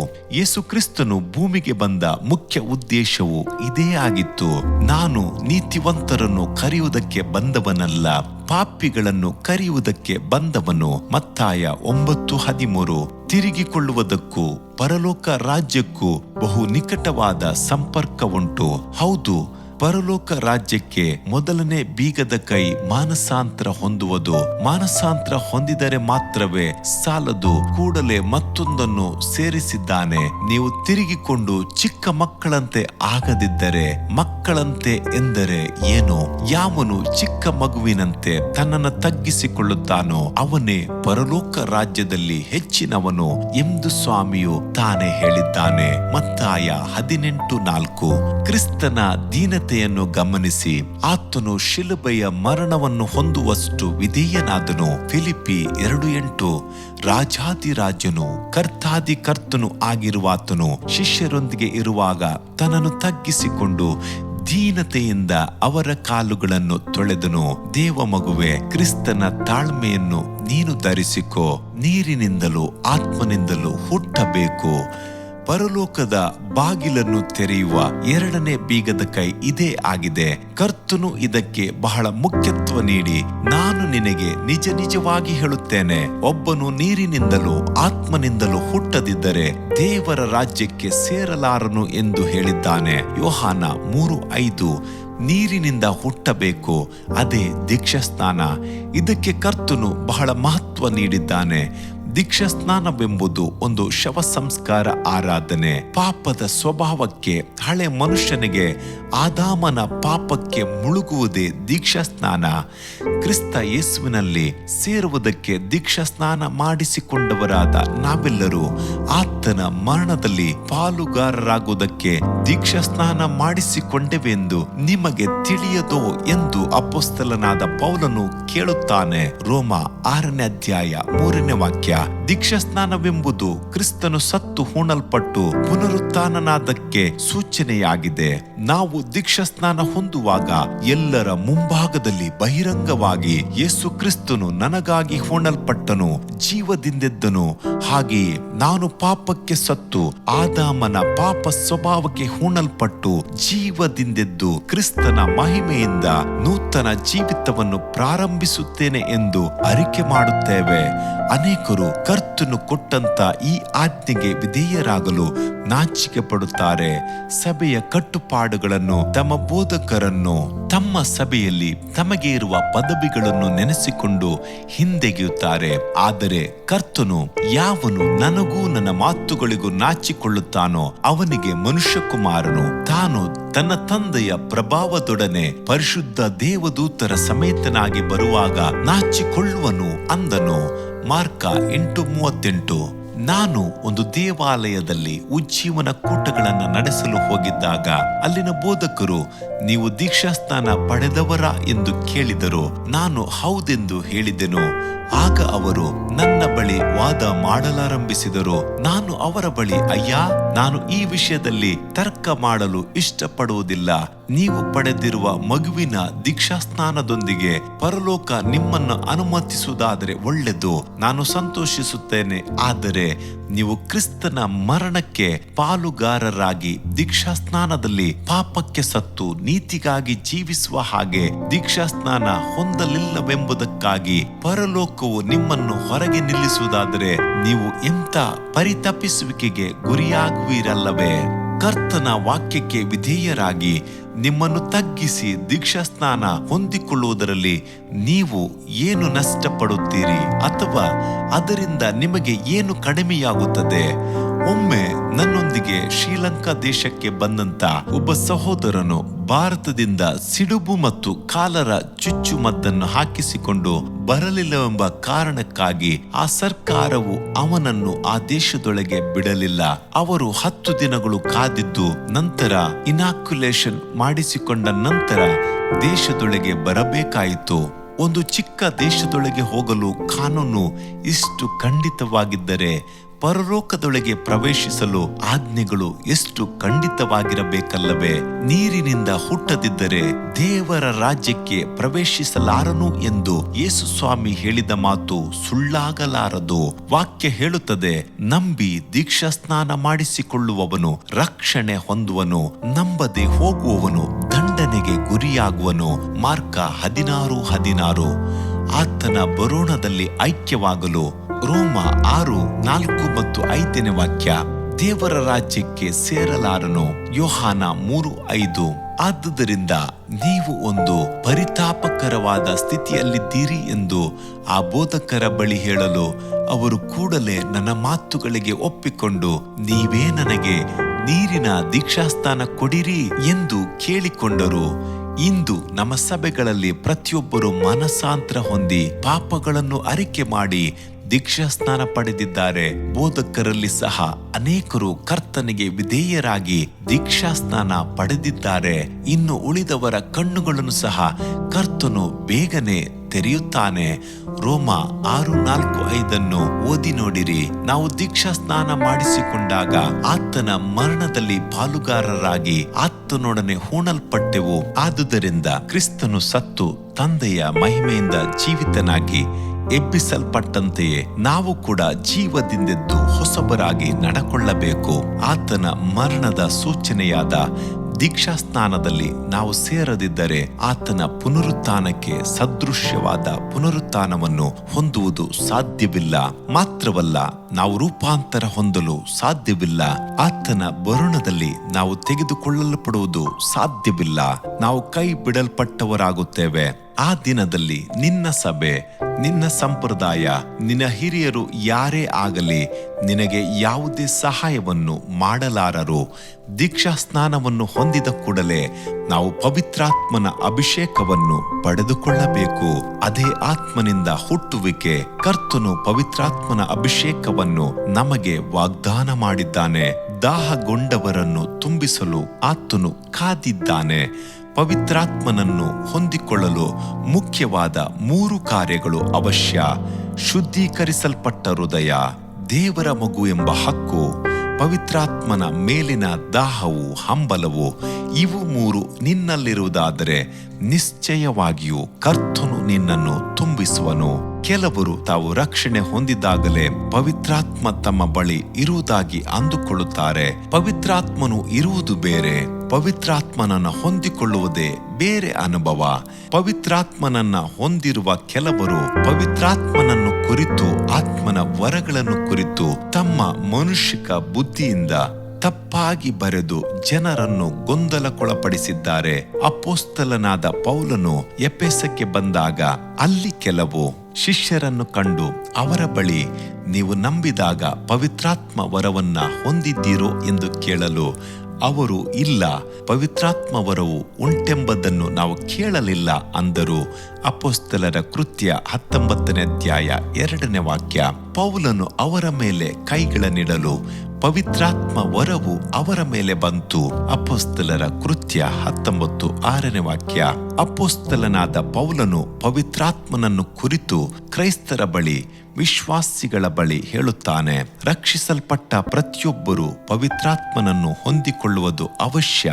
ಈ ಅಭಿಷೇಕವನ್ನು ಪಡೆಯಲು ನಿಮಗೂ ಅಪೇಕ್ಷೆ ಇದ್ದರೆ ನನ್ನನ್ನು ಅಭಿಷೇಕಿಸು ಕರ್ತನೇ ಎಂಬ ಪುಸ್ತಕವನ್ನ ಓದಿರಿ. ತಂದೆಯ ಚಿತ್ತದಂತೆ ನಡೆಯೋಣ. ನನ್ನನ್ನ ಸ್ವಾಮಿ ಸ್ವಾಮಿ ಅನ್ನುವವರೆಲ್ಲರೂ ಪರಲೋಕ ರಾಜ್ಯವನ್ನ ಸೇರುವರೆಂದು ನೆನೆಸಬೇಡಿರಿ. ಪರಲೋಕದಲ್ಲಿರುವ ನನ್ನ ತಂದೆಯ ಚಿತ್ತದಂತೆ ನಡೆಯುವವನೇ ಪರಲೋಕ ರಾಜ್ಯಕ್ಕೆ ಸೇರುವನು. ಮತ್ತಾಯ 7:21. ದೇವರ ಚಿತ್ತವನ್ನ ನೆರವೇರಿಸಲು ನಾವು ಕರೆಯಲ್ಪಟ್ಟಿದ್ದೇವೆ. ದೇವರ ಚಿತ್ತವನ್ನ ನೆರವೇರಿಸುವಾಗ ಮನಸ್ಸಿನಲ್ಲಿ ತೃಪ್ತಿಯು, ಸಮಾಧಾನವು ಉಂಟಾಗುವುದು. ಮಾತ್ರವೇ ಅಲ್ಲ, ಪರಲೋಕ ರಾಜ್ಯದೊಳಗೆ ಪ್ರವೇಶಿಸುವ ಭಾಗ್ಯವು ದೊರೆಯುವುದು. ದೇವರ ಚಿತ್ತವನ್ನೇ ನೆರವೇರಿಸುತ್ತಾ ತನ್ನ ಇಡೀ ಜೀವಿತವನ್ನೇ ಕರ್ತನಿಗೆ ಅರ್ಪಿಸಿದ ಅಪೊಸ್ತಲನಾದ ಪೌಲನು ಹೇಳುವುದನ್ನು ಕೇಳಿರಿ. ಸಿದ್ಧಿಗೆ ಬಂದವನೆಂದು ಹೇಳುವುದಿಲ್ಲ, ನಾನು ಯಾವುದನ್ನ ಹೊಂದುವುದಕ್ಕಾಗಿ ಕ್ರಿಸ್ತ ಯೇಸು ನನ್ನನ್ನ ಹಿಡಿದುಕೊಂಡನೋ ಅದನ್ನ ಹಿಡಿದುಕೊಳ್ಳುವುದಕ್ಕೋಸ್ಕರ ಓಡುತ್ತಾ ಇದ್ದೇನೆ ಎಂದು ಹೇಳುತ್ತಾನೆ. ಫಿಲಿಪ್ಪಿ 3:12. ಕರ್ತನ ಕರೆಯುವಿಕೆಗೆ ವಿಧೇಯರಾಗಿ ಆತನ ಚಿತ್ತದಂತೆ ನಡೆದು ಆತನ ಹೆಜ್ಜೆ ಜಾಡನ್ನು ಹಿಂಬಾಲಿಸಿ ಆತನ ಮಾರ್ಗದಲ್ಲಿ ಮುನ್ನಡೆಯುವುದೇ ದೇವರ ಚಿತ್ತವನ್ನ ನೆರವೇರಿಸುವಿಕೆಯಾಗಿದೆ. ನಮ್ಮ ದೇವರಾದ ಕರ್ತನು ಪ್ರತಿಯೊಬ್ಬರಿಗೆ ತನ್ನ ಚಿತ್ತವನ್ನ ತಿಳಿಯಪಡಿಸುವವನಾಗಿದ್ದಾನೆ. ದೇವರು ತನ್ನ ಚಿತ್ತವನ್ನು ನೀನು ತಿಳಿದುಕೊಳ್ಳುವುದಕ್ಕೂ ಆ ನೀತಿವಂತನನ್ನ ನೋಡುವುದಕ್ಕೂ ಆತನ ಬಾಯಿಯಿಂದ ಒಂದು ಮಾತನ್ನ ಕೇಳುವುದಕ್ಕೂ ನಿನ್ನನ್ನು ನೇಮಿಸಿದ್ದಾನೆ. ಅಪೊಸ್ತಲರ ಕೃತ್ಯ 22:14. ದೇವರ ಚಿತ್ತವನ್ನ ತಿಳಿದುಕೊಳ್ಳುವುದು ಹೇಗೆ ಎಂಬುದನ್ನ ಕುರಿತು 3 ದಾರಿಗಳನ್ನ ನಿಮಗೆ ತಿಳಿಸಲು ಬಯಸುತ್ತೇನೆ. ಮೊದಲನೇದು, ಬಲವಾಗಿ ತೀವ್ರವಾಗಿ ಪ್ರಾರ್ಥಿಸುವ ಮೂಲಕ, ಉಪವಾಸಿಸುವುದರ ಮೂಲಕ, ಧ್ಯಾನದ ಮೂಲಕ. ಮೊದಲನೇದಾಗಿ, ನಾವು ಪ್ರಾರ್ಥಿಸುವಾಗ ಕರ್ತನು ನಮ್ಮೊಂದಿಗೆ ಮಾತನಾಡುವುದನ್ನ ಕೇಳಲು ನಾವು ಜಾಗರಗೊಂಡು ಸಿದ್ಧತೆ ಮಾಡಿಕೊಳ್ಳೋಣ. ಅವಸರ ಪ್ರಾರ್ಥನೆಗಳಿಂದಲೂ ಆತುರಗೊಂಡು ಪ್ರಾರ್ಥಿಸುವುದರಿಂದಲೂ ಯಾವ ಪ್ರಯೋಜನವೂ ಇಲ್ಲ. ದೇವರ ಸನ್ನಿಧಾನದಲ್ಲಿ ಪ್ರಾರ್ಥಿಸಲು ಬರುವಾಗ ಸುಮ್ಮನಿದ್ದು ನಮ್ಮ ಹೃದಯಾಂತರದೊಳಗೆ ಕರ್ತನ ಮೃದು ನುಡಿಯನ್ನ ಕೇಳಲು ಹಂಬಲದಿಂದ ಬನ್ನಿರಿ. ನಿಮ್ಮ ಮನಸ್ಸನ್ನು ಸಿದ್ಧಪಡಿಸಿಕೊಂಡು, ಕರ್ತನೇ ಮಾತಾಡು, ದಾಸನು ಕೇಳುತ್ತೇನೆ ಎಂದು ತಗ್ಗಿಸಿಕೊಂಡು ಕಾದಿರ್ರಿ.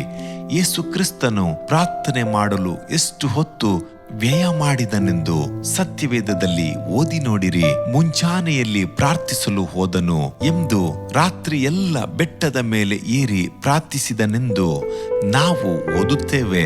ತಂದೆಯ ಚಿತ್ತವನ್ನ ನೆರವೇರಿಸಬೇಕೆಂಬುದೇ ಆತನ ಚಿತ್ತವಾಗಿತ್ತು. ಆಕಾಶದಲ್ಲಿ ವಿಮಾನವನ್ನ ಚಾಲಿಸುವ ಚಾಲಕನ ಗಮನವೆಲ್ಲ ಭೂಮಿಯಿಂದ ಅವನಿಗೆ ಬರುವ ಉತ್ತರದ ಮೇಲೆ ಇರುತ್ತದೆ. ಅವನು ಅದನ್ನು ಅಸಡ್ಡೆ ಮಾಡಿದರೆ ಅವನಿಗೆ ಆಪತ್ತು. ಅದೇ ರೀತಿ ದೇವ ಮಗುವೆ, ಪರಲೋಕದ ದೇವರು ನಿನಗೆ ತನ್ನ ಚಿತ್ತವನ್ನ ತಿಳಿಸುತ್ತಲೇ ಇರುವನು. ನೀನು ಪ್ರಾರ್ಥನೆಯಲ್ಲಿರುವಾಗ ಅದನ್ನು ಅರಿತುಕೊಳ್ಳಬಹುದು. ಕೆಲವು ಮುಖ್ಯವಾದ ಸಮಸ್ಯೆಗಳಿಗೂ ಜೀವಿತದಲ್ಲಿ ತೀರ್ಮಾನ ಮಾಡಿಕೊಳ್ಳಬೇಕಾದ ಕಾರ್ಯಗಳಲ್ಲಿ ದೇವ ಚಿತ್ತವೇನೆಂದು ತಿಳಿಯಲು ಉಪವಾಸ ಪ್ರಾರ್ಥನೆ ಅಗತ್ಯ. ವಿವಾಹ ಕಾರ್ಯವಾಗಲಿ, ಪೂರ್ಣವಾದ ಸೇವೆಗೆ ಇಳಿಯುವ ಕಾರ್ಯವೇ ಆಗಲಿ, ಯಾವ ಉದ್ಯೋಗವನ್ನ ಕೈಗೊಳ್ಳಬೇಕೆಂದು ತೀರ್ಮಾನ ಮಾಡುವುದೇ ಆಗಿರಲಿ, ಅದಕ್ಕೆ ಉಪವಾಸ ಪ್ರಾರ್ಥನೆ ಬಹಳ ಅವಶ್ಯ. ಕರ್ತನಿಂದ ಮಹಿಮೆಯಾಗಿ ಉಪಯೋಗಿಸಲ್ಪಡುವ ಸೇವಕರ ಮತ್ತು ವಿಶ್ವಾಸಿಗಳ ಜೀವಿತವನ್ನು ಪರಿಶೋಧಿಸಿ ನೋಡಿರಿ. ಅವರೆಲ್ಲರೂ ಉಪವಾಸವನ್ನು ಪ್ರಧಾನವೆಂದೆಣಿಸಿ ಆತ್ಮನಾದಾತನ ನಡೆಸುವಿಕೆಯನ್ನ ತಿಳಿದುಕೊಂಡು ಅದರಂತೆ ನಡೆಯುವವರೇ ಆಗಿದ್ದಾರೆ. ಅಪೊಸ್ತಲನಾದ ಪೌಲನು, ಬಾರ್ನಬರು ಉಪವಾಸ ಪ್ರಾರ್ಥನೆಯಿಂದ ದೇವರ ಚಿತ್ತವನ್ನು ಅರಿತರು. ಇವರು ಕರ್ತನನ್ನು ಸೇವಿಸುತ್ತಾ ಉಪವಾಸ ಮಾಡುತ್ತಾ ಇದ್ದಾಗ ಪವಿತ್ರಾತ್ಮನು, ನಾನು ಬಾರ್ನಬ ಸೌಲರನ್ನು ಕರೆದ ಕೆಲಸಕ್ಕಾಗಿ ಅವರನ್ನ ಪ್ರತ್ಯೇಕಿಸಿರಿ ಎಂದು ಹೇಳಿದನು. ಹಸ್ತಾರ್ಪಣೆ ಮಾಡಿ ಅವರನ್ನು ಕಳಿಸಿಕೊಟ್ಟನು. ಅಪೊಸ್ತಲರ ಕೃತ್ಯ 13:2. ನಿನ್ನ ಉಪವಾಸವು ಕರ್ತನಿಂದ ಪ್ರೇರಿತವಾದದ್ದಾಗಿರಲಿ. ಮತ್ತಾಯ 4:2. ದೇವರ ಚಿತ್ತವನ್ನು ಅರಿತುಕೊಳ್ಳಲು ಉಪವಾಸ ಮಾಡು. ಅಪೊಸ್ತಲರ ಕೃತ್ಯ 14:23. ಉಪವಾಸಕ್ಕೆ ಮುನ್ನ ಪಾಪ ಅರಿಕೆ ಮಾಡಿ ನಿನ್ನನ್ನ ಶುದ್ಧೀಕರಿಸಿಕೋ. ಯೋನ 3:5. ಆಗ ಕರ್ತನು ತನ್ನ ಚಿತ್ತವನ್ನು ನಿನಗೆ ತಿಳಿಯಪಡಿಸುವನು. ಮೂರನೇದಾಗಿ, ಧ್ಯಾನದ ಸಮಯಗಳಲ್ಲಿ ನಮ್ಮ ಆಲೋಚನೆಗಳಲ್ಲಿ ಕರ್ತನು ತನ್ನ ಚಿತ್ತವನ್ನು ಚೆನ್ನಾಗಿ ವಿವರಿಸುವನು. ಇದನ್ನು ಪ್ರಕಟಣೆ ಎಂದು ಹೇಳಬಹುದು. ಧ್ಯಾನಿಸುವ ಮೊದಲು ಸತ್ಯವೇದವನ್ನು ಚೆನ್ನಾಗಿ ಓದು. ನಿನ್ನ ಮನಸ್ಸನ್ನು, ನಿನ್ನ ಚಿಂತನೆಗಳನ್ನು ದೇವರ ವಾಕ್ಯಗಳಿಂದ ತುಂಬಿಸು. ಆಗ ವಾಕ್ಯದ ಪ್ರಕಾರ ನಡೆಯಲು ತೀರ್ಮಾನಿಸಬಹುದು. ನಿನ್ನ ವಾಕ್ಯವು ನನ್ನ ಕಾಲಿಗೆ ದೀಪವು, ನನ್ನ ದಾರಿಗೆ ಬೆಳಕು ಆಗಿದೆ ಎಂದು ದಾವಿದನು ಹೇಳುತ್ತಾನೆ. ಕೀರ್ತನೆ 119:105. ದೇವರ ಚಿತ್ತವನ್ನ ತಿಳಿಯುವುದು ಮಾತ್ರವೇ ಅಲ್ಲ, ಅದಕ್ಕೆ ವಿಧೇಯರಾಗುವುದು ಅವಶ್ಯ. ಕರ್ತನು ವಿಧೇಯತ್ವಕ್ಕೆ ಮೆಚ್ಚುವಷ್ಟು ಯಜ್ಞಕ್ಕೆ ಮೆಚ್ಚುವನು ಎಂದು ಸತ್ಯವೇದವು ಹೇಳುತ್ತದೆ. 1 ಸಾಮುವೇಲ 15:22. ದೇವರ ಚಿತ್ತವು ನಿನಗೆ ಪರಲೋಕವನ್ನ ತೆರೆಯುವುದು ಎಂಬುದು ಸತ್ಯ ಸಂಗತಿ. ನಾಲ್ಕನೇದಾಗಿ, ಶಾಸ್ತ್ರಿಗಳ ಮತ್ತು ಫರಿಸಾಯರ ನೀತಿಗಿಂತಲೂ ಅಧಿಕ ನೀತಿ.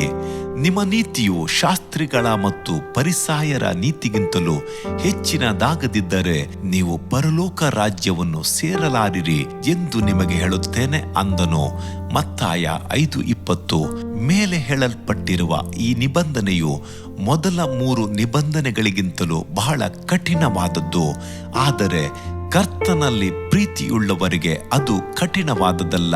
ಆತ್ಮದಾಪ್ತನ ಮೇಲಿಟ್ಟಿರುವ ಪ್ರೀತಿಯು ಅದನ್ನು ಲಘುವಾಗಿಸುವುದು. ಪರಿಸಾಯರ ನೀತಿ ಯಾವುದು? ಪರಿಸಾಯನು ಹೇಳುತ್ತಾನೆ, ವಾರಕ್ಕೆ 2 ಆವರ್ತಿ ಉಪವಾಸ ಮಾಡುತ್ತೇನೆ, ನಾನು ಸಂಪಾದಿಸುವ ಎಲ್ಲದರಲ್ಲಿ 10 ಪಾಲು ಕೊಡುತ್ತೇನೆ. ಲೂಕ 18:12. ಇದು ಮೊದಲ ನೀತಿ. ವಾರಕ್ಕೆ 2 ಆವರ್ತಿ ಉಪವಾಸ. ಒಬ್ಬ ಪರಿಸಾಯನು ಉಪವಾಸದ ಮಹತ್ವವನ್ನು ಇಷ್ಟಾಗಿ ಅರಿತಿರುವುದಾದರೆ, ದೇವರ ಮಕ್ಕಳಾದ ನಾವು ಎಷ್ಟಾಗಿ ಉಪವಾಸಿಸಿ ಪ್ರಾರ್ಥಿಸಬೇಕಲ್ಲವೇ? ಕೆಲವರಿಗೆ ಉಪವಾಸವೆಂದರೆ ಬಹಳ ಕಹಿ, ಬೇರೆ ಏನಾದ್ರೂ ಮಾಡಬಲ್ಲೆ, ಆದರೆ ಉಪವಾಸಿಸುವುದು ಅದು ನನ್ನಿಂದಾಗದು ಎನ್ನುವರು. ಅದೇ ಸಮಯದಲ್ಲಿ ದೇವರ ಸೇವಕರು ಉಪವಾಸಿಸಬೇಕು, ಪ್ರಾರ್ಥಿಸಬೇಕು. ಅದು ತಮಗಾಗಿ. ಉಪವಾಸದಲ್ಲಿ ಶರೀರವು ಕುಗ್ಗುತ್ತದೆ, ಆದರೆ ಆತ್ಮವು ಬಲ ಹೊಂದುವುದು.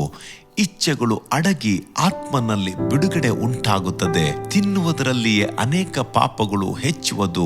ಆದಿ ಮಾನವನ ಬೀಳುವಿಕೆಯ ಕಾರಣ ಇದೇ ಆಗಿದೆ. ಮಾನವನ ಶೋಕ ಚರಿತ್ರೆ ತಿನ್ನುವುದರಿಂದಲೇ ಪ್ರಾರಂಭವಾಯಿತು. ಅದನ್ನು ನಿವೃತ್ತಗೊಳಿಸಲು ಯೇಸು ಸ್ವಾಮಿ ಉಪವಾಸವಿದ್ದು ಜಯದ ಚರಿತ್ರೆಯನ್ನು ಪ್ರಾರಂಭಿಸಿದ್ದಾನೆ.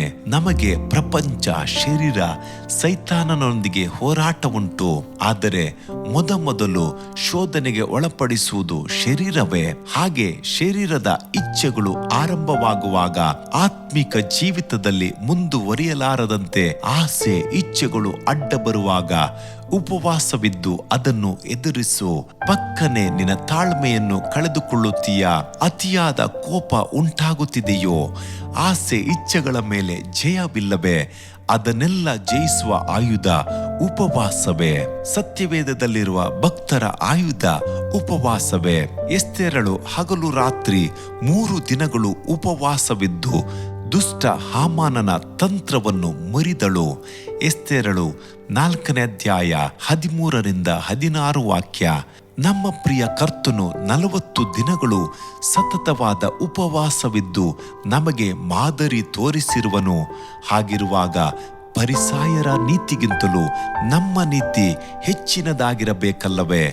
ಉಪವಾಸಿಸೋಣ, ಬೀಗದ ಕೈಯನ್ನು ಪಡೆದುಕೊಳ್ಳೋಣ. ಪರಿಸಾಯನ 2ನೇ ನೀತಿ.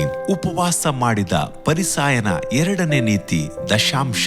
ತಾನು ಸಂಪಾದಿಸಿದ ಎಲ್ಲವುಗಳಲ್ಲಿ 10ಮ ಭಾಗ ಕೊಡುತ್ತೇನೆ ಎಂದು ಹೇಳಿ ಕೊಳ್ಳುತ್ತಾನೆ. ಪರಿಸಾಯರು 10 ಪಾಲು ಸಲ್ಲಿಸುವುದರಲ್ಲಿ ಬಹಳ ಆಸಕ್ತರಾಗಿದ್ದರು. ಅಯ್ಯೋ ಪರಿಸಾಯರೇ, ನೀವು ಮರುಗ, ಸದಾಪು ಮುಂತಾದ ಸಕಲ ಪಲ್ಯಗಳಲ್ಲಿ 10 ಪಾಲು ಕೊಡುತ್ತೀರಿ. ಸರಿ, ಲೂಕ 11:42. ಇದು ಅವರು ಅನುಸರಿಸಿ ಬಂದ ಕ್ರಮವಾಗಿತ್ತು. 10 ಪಾಲು ಕೊಡುವ ಪರಿಸಾಯರ ನೀತಿಗಿಂತಲೂ ನಮ್ಮ ನೀತಿ ಹೆಚ್ಚಿನದಾಗಿರಬೇಕಲ್ಲವೇ? ಯೇಸು ಕ್ರಿಸ್ತನು ತನ್ನನ್ನೇ ನಿನಗಾಗಿ ಶಿಲುಬೆಯಲ್ಲಿ ಒಪ್ಪಿಸಿ ಕೊಟ್ಟನಲ್ಲವೇ? ಆತನ ಮೇಲಿನ ಪ್ರೀತಿಗಾಗಿ ನೀನು ಇನ್ನೂ ಹೆಚ್ಚಿನದನ್ನು ಕೊಡಬೇಕಲ್ಲವೇ? ಕೆಲವರು ಕರ್ತನಿಂದ ಆಶೀರ್ವಾದಗಳನ್ನು ಕೇಳುತ್ತಾರೆ, ಆದರೆ ಕರ್ತನಿಗಾಗಿ ಕೊಡಲು ಮುಂದೆ ಬರುವುದಿಲ್ಲ.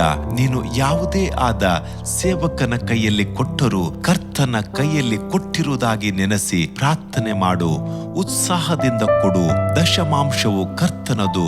ಅದನ್ನು ಸೇವೆಗಳಿಗಾಗಿಯೂ ಸೇವಕರಿಗಾಗಿಯೂ ಕೊಡು. ಅದಕ್ಕೆ ಲೆಕ್ಕಾಚಾರ ಬೇಡ. ನಾನು ಸರ್ಕಾರಿ ಉದ್ಯೋಗದಿಂದ ನಿವೃತ್ತನಾದೆ. ಒಬ್ಬ ಸೇವಕರು, ಸಹೋದರರೇ, ಸ್ಯಾಮ್ ಜಬುದರೆ ಮನೆಗೆ ಹೋಗುವಾಗಲೆಲ್ಲ ಅವರು ಕೈ ತುಂಬ ಕಾಣಿಕೆ ಕೊಡುತ್ತಾರೆ. ಈಗ ಅವರು ಕೆಲಸಕ್ಕೆ ರಾಜೀನಾಮೆ ಕೊಡುವುದರಿಂದ ನಮ್ಮಂತ ಸೇವಕರಿಗೆ ಬಹಳ ನಷ್ಟ ಎಂದರಂತೆ. ಆ ಮಾತು ನನ್ನನ್ನು ಬಹಳವಾಗಿ ನೋಯಿಸಿತು.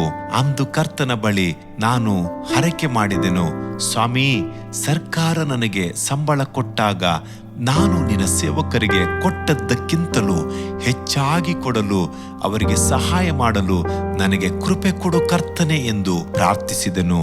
ನಾನು ರಾಜೀನಾಮೆ ಸಲ್ಲಿಸಿದ ನಂತರ ಮೊದಲು ಕರ್ತನಿಗೆ ಕೊಟ್ಟು ಅನಂತರ ಆತನಿಂದ ಬೇಕಾದದ್ದನ್ನು ಕೇಳಿ ಪಡೆದುಕೊಂಡೆನು.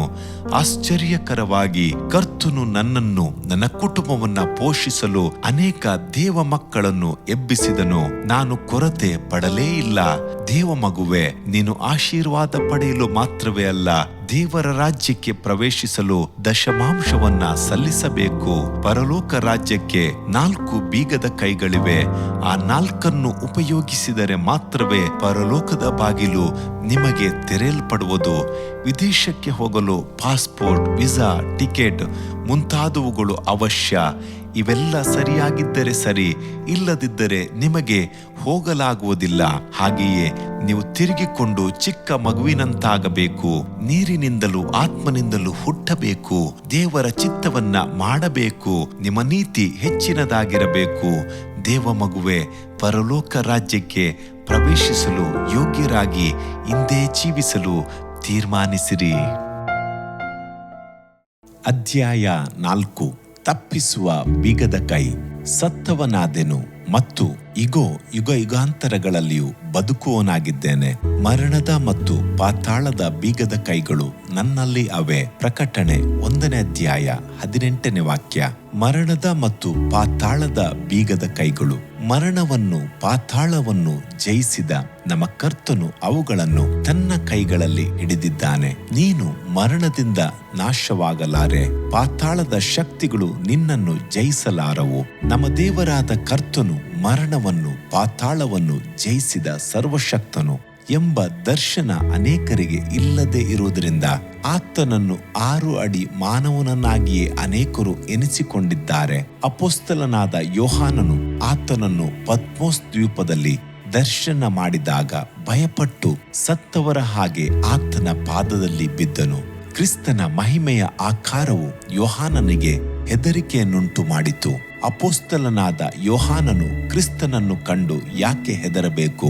ಅವನು ಕ್ರಿಸ್ತನ ಶಿಷ್ಯನಲ್ಲವೇ? ಆತನೊಂದಿಗೆ ಇದ್ದು ಉಂಡು ಕುಡಿದು 3.5 ವರ್ಷಗಳು ಪಳಗಿ ಸ್ವಾಮಿಯ ಎದೆಯಲ್ಲಿ ಒರಗಿದ ಪ್ರೀತಿಯ ಶಿಷ್ಯನಲ್ಲವೇ? ಹಾಗಾದರೆ ಭಯವೇಕೆ? ಹೌದು, ಕರ್ತನ ಶಿಷ್ಯನಾಗಿ ಪಳಗಿದ ಯೋಹಾನನಿಗೆ ಸಹ ಯೇಸು ಯಾರೆಂಬ ಸರಿಯಾದ ತಿಳುವಳಿಕೆ ಇಲ್ಲವೆಂಬುದು ನಿಜವಷ್ಟೇ. ಯೋಹಾನನು ತಿಳಿದಿದ್ದೆಲ್ಲ ಆತನು ಮರಿಯಳ ಮಗನೆಂದು ಪಿಲಾತನ ಮುಂದೆ ಕಟ್ಟಲ್ಪಟ್ಟವನಾಗಿ ನಿಂತಾತನಾಗಿಯೂ ಮಾತ್ರವೇ ತಿಳಿದಿದ್ದನು. ಆ ಯೇಸು ಮಹಿಮೆಯ ರಾಜನೆಂದು, ಸೇನಾಧೀಶ್ವರನಾದ ಕರ್ತನೆಂದು, ಮರಣದ ಪಾತಾಳದ ಬೀಗದ ಕೈ ಉಳ್ಳವನೆಂದು ಯೋಹಾನನು ತಿಳಿದಿರಲಿಲ್ಲ. ಆದುದರಿಂದ ತನ್ನನ್ನು ಕುರಿತು ಯೋಹಾನನಿಗೆ ಪ್ರಕಟಿಸಿಕೊಂಡನು. ಆತನ ತಲೆಯ ಕೂದಲು ಬಿಳಿ ಉಣ್ಣೆಯಂತೆಯೂ ಹಿಮದಂತೆಯೂ, ಆತನ ಪಾದಗಳು ಕುಲುಮೆಯಲ್ಲಿ ಕಾಯಿಸಿದ ತಾಮ್ರದಂತೆಯೂ, ಆತನ ಧ್ವನಿಯು ಜಲಪ್ರವಾಹದ ಘೋಷದಂತೆಯೂ ಇದ್ದವು. ಆತನ ಬಲಗೈಯಲ್ಲಿ 7 ನಕ್ಷತ್ರಗಳಿದ್ದವು. ಆತನ ಬಾಯೊಳಗಿಂದ ಹದವಾದ ಇಬ್ಬಾಯಿ ಕತ್ತಿಯು ಹೊರಡುತ್ತಿತ್ತು. ಆತನ ಮುಖವು ಮಧ್ಯಾಹ್ನದಲ್ಲಿ ಪ್ರಕಾಶಿಸುವ ಸೂರ್ಯನಂತಿತ್ತು. ಪ್ರಕಟಣೆ 1ನೇ ಅಧ್ಯಾಯ 14ರಿಂದ 16 ವಾಕ್ಯಗಳು. ಇಂಥ ಮಹಿಮೆಯ ರೂಪದಲ್ಲಿ ಆತನಿರುತ್ತಾನೆಂದು ಯೋಹಾನನು ಎದುರು ನೋಡಿರಲಿಲ್ಲ. ಕರ್ತನು ಯೋಹಾನನಿಗೆ ತನ್ನ ಮಹಿಮೆಯ ರೂಪವನ್ನು ಪ್ರಕಟಿಸಿದ ನಂತರವೇ ತಾನು ಪಾತಾಳದ ಮತ್ತು ಮರಣದ ಬೀಗದ ಕೈಗಳನ್ನು ಪಡೆದವನಾಗಿದ್ದೇನೆಂಬುದನ್ನು ಪ್ರಕಟಿಸಿದನು. ದೇವ ಮಗುವೆ, ನೀನು ಕ್ರಿಸ್ತನನ್ನು ಯಾರೆಂದು ನೆನೆಸುತ್ತೀಯ? ಆತನನ್ನು ಕುರಿತು ಸರಿಯಾದ ತಿಳುವಳಿಕೆಯು ದರ್ಶನವು ಇಲ್ಲದಿದ್ದರೆ ಆತನ 2ನೇ ಬರೋಣದಲ್ಲಿ ನಾವು ಆತನನ್ನು ಕಂಡುಕೊಳ್ಳಲಾರದೆ ಹೋಗುವೆವು. ದೇವ ಮಗುವೆ, ಆತನು ದೈಹಿಕವಾದ ಮಾನವನಾಗಿ ಜೀವಿಸಿದ ಆಕಾರದಲ್ಲಿಲ್ಲ. ಆತ್ಮನ ಪ್ರಕಾರ ಕ್ರಿಸ್ತನನ್ನು ಅರಿತುಕೋ. ಪೌಲನು ಹೇಳುತ್ತಾನೆ, ಇಂದಿನಿಂದ ನಾವು ಯಾರನ್ನು ಶರೀರ ಸಂಬಂಧವಾಗಿ ಅರಿತುಕೊಳ್ಳುವುದಿಲ್ಲ ಎನ್ನುತ್ತಾನೆ. 2 ಕೊರಿಂಥ 5:16. ಆತನು ರಾಜಾದಿರಾಜನು, ಕರ್ತಾದಿಕರ್ತನು, ಆಕಾಶವನ್ನು ಸಿಂಹಾಸನವಾಗಿಯೂ ಭೂಮಿಯನ್ನು ಪಾದಪೀಠವಾಗಿಯೂ ಲೋಕವನ್ನೇ ಸೃಷ್ಟಿಸಿದಾತನಾಗಿಯೂ ಇದ್ದಾನೆ. ಈ ಅಧ್ಯಾಯದಲ್ಲಿ ಮರಣದ ಮತ್ತು ಪಾತಾಳದ ಬೀಗದ ಕೈಗಳನ್ನು ಕುರಿತು ಧ್ಯಾನಿಸೋಣ. ಮೊದಲನೇದಾಗಿ ಮರಣದ ಬೀಗದ ಕೈ. ಮರಣವೆಂಬುದು ಒಬ್ಬ ಮನುಷ್ಯನ ಜೀವವನ್ನು, ಅವನ ಶರೀರವನ್ನು ಬೇರ್ಪಡಿಸಿ ಸೆರೆ ಹಾಕುವುದು. ನಾವೆಲ್ಲರೂ ಮರಣವನ್ನು ಒಂದು ಸಂಬಂಧವನ್ನಾಗಿ ಎಣಿಸುತ್ತೇವೆ. ಆದರೆ ಮರಣವೆಂಬುದು ಒಂದು ಆತ್ಮ ಮತ್ತು ಬಲವುಳ್ಳ ಶತ್ರು. ಮರಣವು ಕಡೇ ಶತ್ರುವಾಗಿ ನಿವೃತ್ತಿಯಾಗುವುದು ಎಂದು ಸತ್ಯವೇದವು ಹೇಳುತ್ತದೆ. 1 ಕೊರಿಂಥ 15:26. ಆ ಮರಣವೆಂಬ ಆತ್ಮವನ್ನು ಅಪೊಸ್ತಲ ಯೋಹಾನನು ಪ್ರತ್ಯಕ್ಷವಾಗಿ ದರ್ಶನದಲ್ಲಿ ನೋಡಿ, ಇಗೋ, ಬೂದಿ ಬಣ್ಣದ ಕುದುರೆಯು ಕಾಣಿಸಿತು, ಅದರ ಮೇಲೆ ಕುಳಿತಿದ್ದವನ ಹೆಸರು ಮೃತ್ಯುವು. ಪ್ರಕಟಣೆ 6:8. ಪಾಪ ಮಾಡುವಾಗ ಮಾನವನು ತನ್ನ ಗರಿವಿಲ್ಲದೆಯೇ ಪಾಪಕ್ಕೆ ತನ್ನನ್ನು ಮಾರಿಕೊಳ್ಳುತ್ತಾನೆ, ಮರಣ ಭಯಕ್ಕೆ ಅಧೀನನಾಗುತ್ತಾನೆ. ಸತ್ಯವೇದವು ಮರಣವನ್ನು ಕುರಿತು ನಮ್ಮನ್ನು ಅನೇಕ ವಿಧಗಳಲ್ಲಿ ಎಚ್ಚರಿಸುತ್ತದೆ. ಪಾಪದ ಸಂಬಳ ಮರಣ. ರೋಮ 6:23. ಶರೀರ ಭಾವದವುಗಳ ಮೇಲೆ ಮನಸ್ಸಿಡುವುದು ಮರಣ. ರೋಮ 8:6. ಪಾಪವು ತುಂಬಾ ಬೆಳೆದು ಮರಣವನ್ನು ಪಡೆಯುತ್ತದೆ. ಯಾಕೋಬ 1:15. ಶರೀರ ಮರಣವು ಉಂಟು, ಪಾಪದ ಫಲವಾಗಿ ಆತ್ಮದಲ್ಲಿ ಉಂಟಾಗುವ ಮರಣವೂ ಉಂಟು. ಬೆಂಕಿಯು ಗಂಧಕದ ಕೆರೆ ಎಂಬ ಎರಡನೇ ಮರಣವೂ ಉಂಟು. ದೇವಜನರು ಮರಣಕ್ಕೆ ಸ್ವಲ್ಪವೂ ಭಯಪಡಲೇಬಾರದು. ನಮ್ಮ ಕರ್ತನಾದ ಯೇಸು ಕ್ರಿಸ್ತನ ಕೈಗಳಲ್ಲಿ ಮರಣದ ಬೀಗದ ಕೈಗಳಿವೆ. ಸತ್ತವರನ್ನ ಎಬ್ಬಿಸುವ ಆತನು ಆತನೇ ಆಗಿದ್ದಾನೆ. ಸತ್ತು ಹೋದಂತ ಯಾಯಿರನ ಮಗಳನ್ನು ಕರ್ತನಾದ ಯೇಸು ಕ್ರಿಸ್ತನು ಕೈ ಹಿಡಿದು, ಅಮ್ಮಣ್ಣಿ ಎದ್ದೇಳು ಎಂದು ಹೇಳಿದಾಗ ಮರಣವು ತನ್ನ ಹಿಡಿಯನ್ನು ಬಿಟ್ಟು ಬಿಟ್ಟಿತು. ಜೀವವು ಅವಳನ್ನು ಹೊಕ್ಕಿತು. ಅವಳು ಜೀವದಿಂದ ಎದ್ದಳು. ಹೌದು, ಕ್ರಿಸ್ತನ ಬಳಿ ಮರಣದ ಬೀಗದ ಕೈಗಳಿವೆ. ಲಾಜರನು ಸತ್ತು 4 ದಿನಗಳಾಗಿ ಹೋಯಿತು. ಹುಣಲ್ಪಟ್ಟು ಶರೀರವು ನಾತ ಹಿಡಿದಿರಬಹುದು. ಆದರೆ ಯೇಸು ಕ್ರಿಸ್ತನು ಸಮಾಧಿಯ ಬಳಿ ನಿಂತು, ಲಾಜರನೇ ಹೊರಗೆ ಬಾ ಎಂದು ಕೂಗಿದಾಗ ಮರಣವು ತನ್ನ ಹಿಡಿತವನ್ನ ಸಡಿಲಗೊಳಿಸಿತು. ಲಾಜರನು ಜೀವದಿಂದೆದ್ದನು. ನಾನೇ ಪುನರುತ್ಥಾನವೂ ಜೀವವೂ ಆಗಿದ್ದೇನೆ. ನನ್ನನ್ನು ನಂಬುವವನು ಸತ್ತರೂ ಬದುಕುವನು. ಬದುಕುತ್ತಾ ನನ್ನನ್ನು ನಂಬುವ ಪ್ರತಿಯೊಬ್ಬನು ಎಂದಿಗೂ ಸಾಯುವುದಿಲ್ಲ ಎಂದು ಸ್ವಾಮಿ ತಾನೇ ಹೇಳಿದ್ದಾನೆ. ಹೌದು, ಯೇಸು ಕ್ರಿಸ್ತನು ನಮ್ಮೊಂದಿಗೆ ಒಡಂಬಡಿಕೆ ಮಾಡಿಕೊಂಡು, ಹೆದರಬೇಡ, ನಾನು ಮೊದಲನೆಯವನು ಕಡೆಯವನು ಸದಾ ಜೀವಿಸುವವನು ಆಗಿದ್ದೇನೆ. ಸತ್ತವನಾದೆನು ಮತ್ತು ಇಗೋ ಯುಗ ಯುಗಾಂತರಗಳಲ್ಲಿಯೂ ಬದುಕುವವನಾಗಿದ್ದೇನೆ. ಮರಣದ ಪಾತಾಳದ ಬೀಗದ ಕೈಗಳು ನನ್ನಲ್ಲಿ ಅವೆ ಎಂದು ಹೇಳಿದ್ದಾನೆ. ಪ್ರಕಟಣೆ 1:18. ತಮ್ಮ ಕರ್ತನು ಮರಣಕ್ಕೂ ಪಾತಾಳಕ್ಕೂ ಇರುವ ಬೀಗದ ಕೈಯನ್ನು ಹೊಂದಿರುವಾತನು ಎಂಬ ಗ್ರಹಿಕೆಯು ಅಪೊಸ್ತಲರಿಗೆ ಇದ್ದದ್ದರಿಂದ ಅವರು ಯೆಹೂದ್ಯರಿಗೂ ರೋಮ ಸರ್ಕಾರಕ್ಕೂ ಭಯಪಡಲಿಲ್ಲ. ಪೇತ್ರನು ಯೆರೂಸಲೇಮಿನ ಬೀದಿಗಳಲ್ಲಿ ನಿಂತು ಧೈರ್ಯವಾಗಿ, ಈ ಯೇಸುವನ್ನೇ ದೇವರು ಎಬ್ಬಿಸಿದನು, ಇದಕ್ಕೆ ನಾವೆಲ್ಲರೂ ಸಾಕ್ಷಿಗಳಾಗಿದ್ದೇವೆ ಎಂದು ಮೊಳಗಿದನು. ಅಪೊಸ್ತಲರ ಕೃತ್ಯ 2:32. ಅಷ್ಟೇ ಅಲ್ಲ, ಕ್ರಿಸ್ತನೇ ಮರಣಕ್ಕೂ ಪಾತಾಳಕ್ಕೂ ಬೀಗದ ಕೈ ಉಳ್ಳಾತನು ಎಂಬುದನ್ನು ತನ್ನ ಸೇವೆಯಲ್ಲಿ ನಿರೂಪಿಸಿದನು. ದೊರ್ಕಳೆಂದು ಕರೆಯಲ್ಪಡುವ ತಬಿತಾ ಎಂಬವಳು ಸತ್ತು ಹೋದಳು. ಪೇತ್ರನು ಅಲ್ಲಿ ಬಂದು ಮೊಣಕಾಲೂರಿ ಪ್ರಾರ್ಥನೆ ಮಾಡಿ ಶವದ ಕಡೆಗೆ ತಿರುಗಿಕೊಂಡು, ತಬಿತಾ ಏಳು ಅಂದನು. ಆಕೆಯು ಕಣ್ಣು ತೆರೆದು ಪೇತ್ರನನ್ನು ನೋಡಿ ಎದ್ದು ಕೂತುಕೊಂಡಳು. ಅಪೊಸ್ತಲರ ಕೃತ್ಯ 9:40.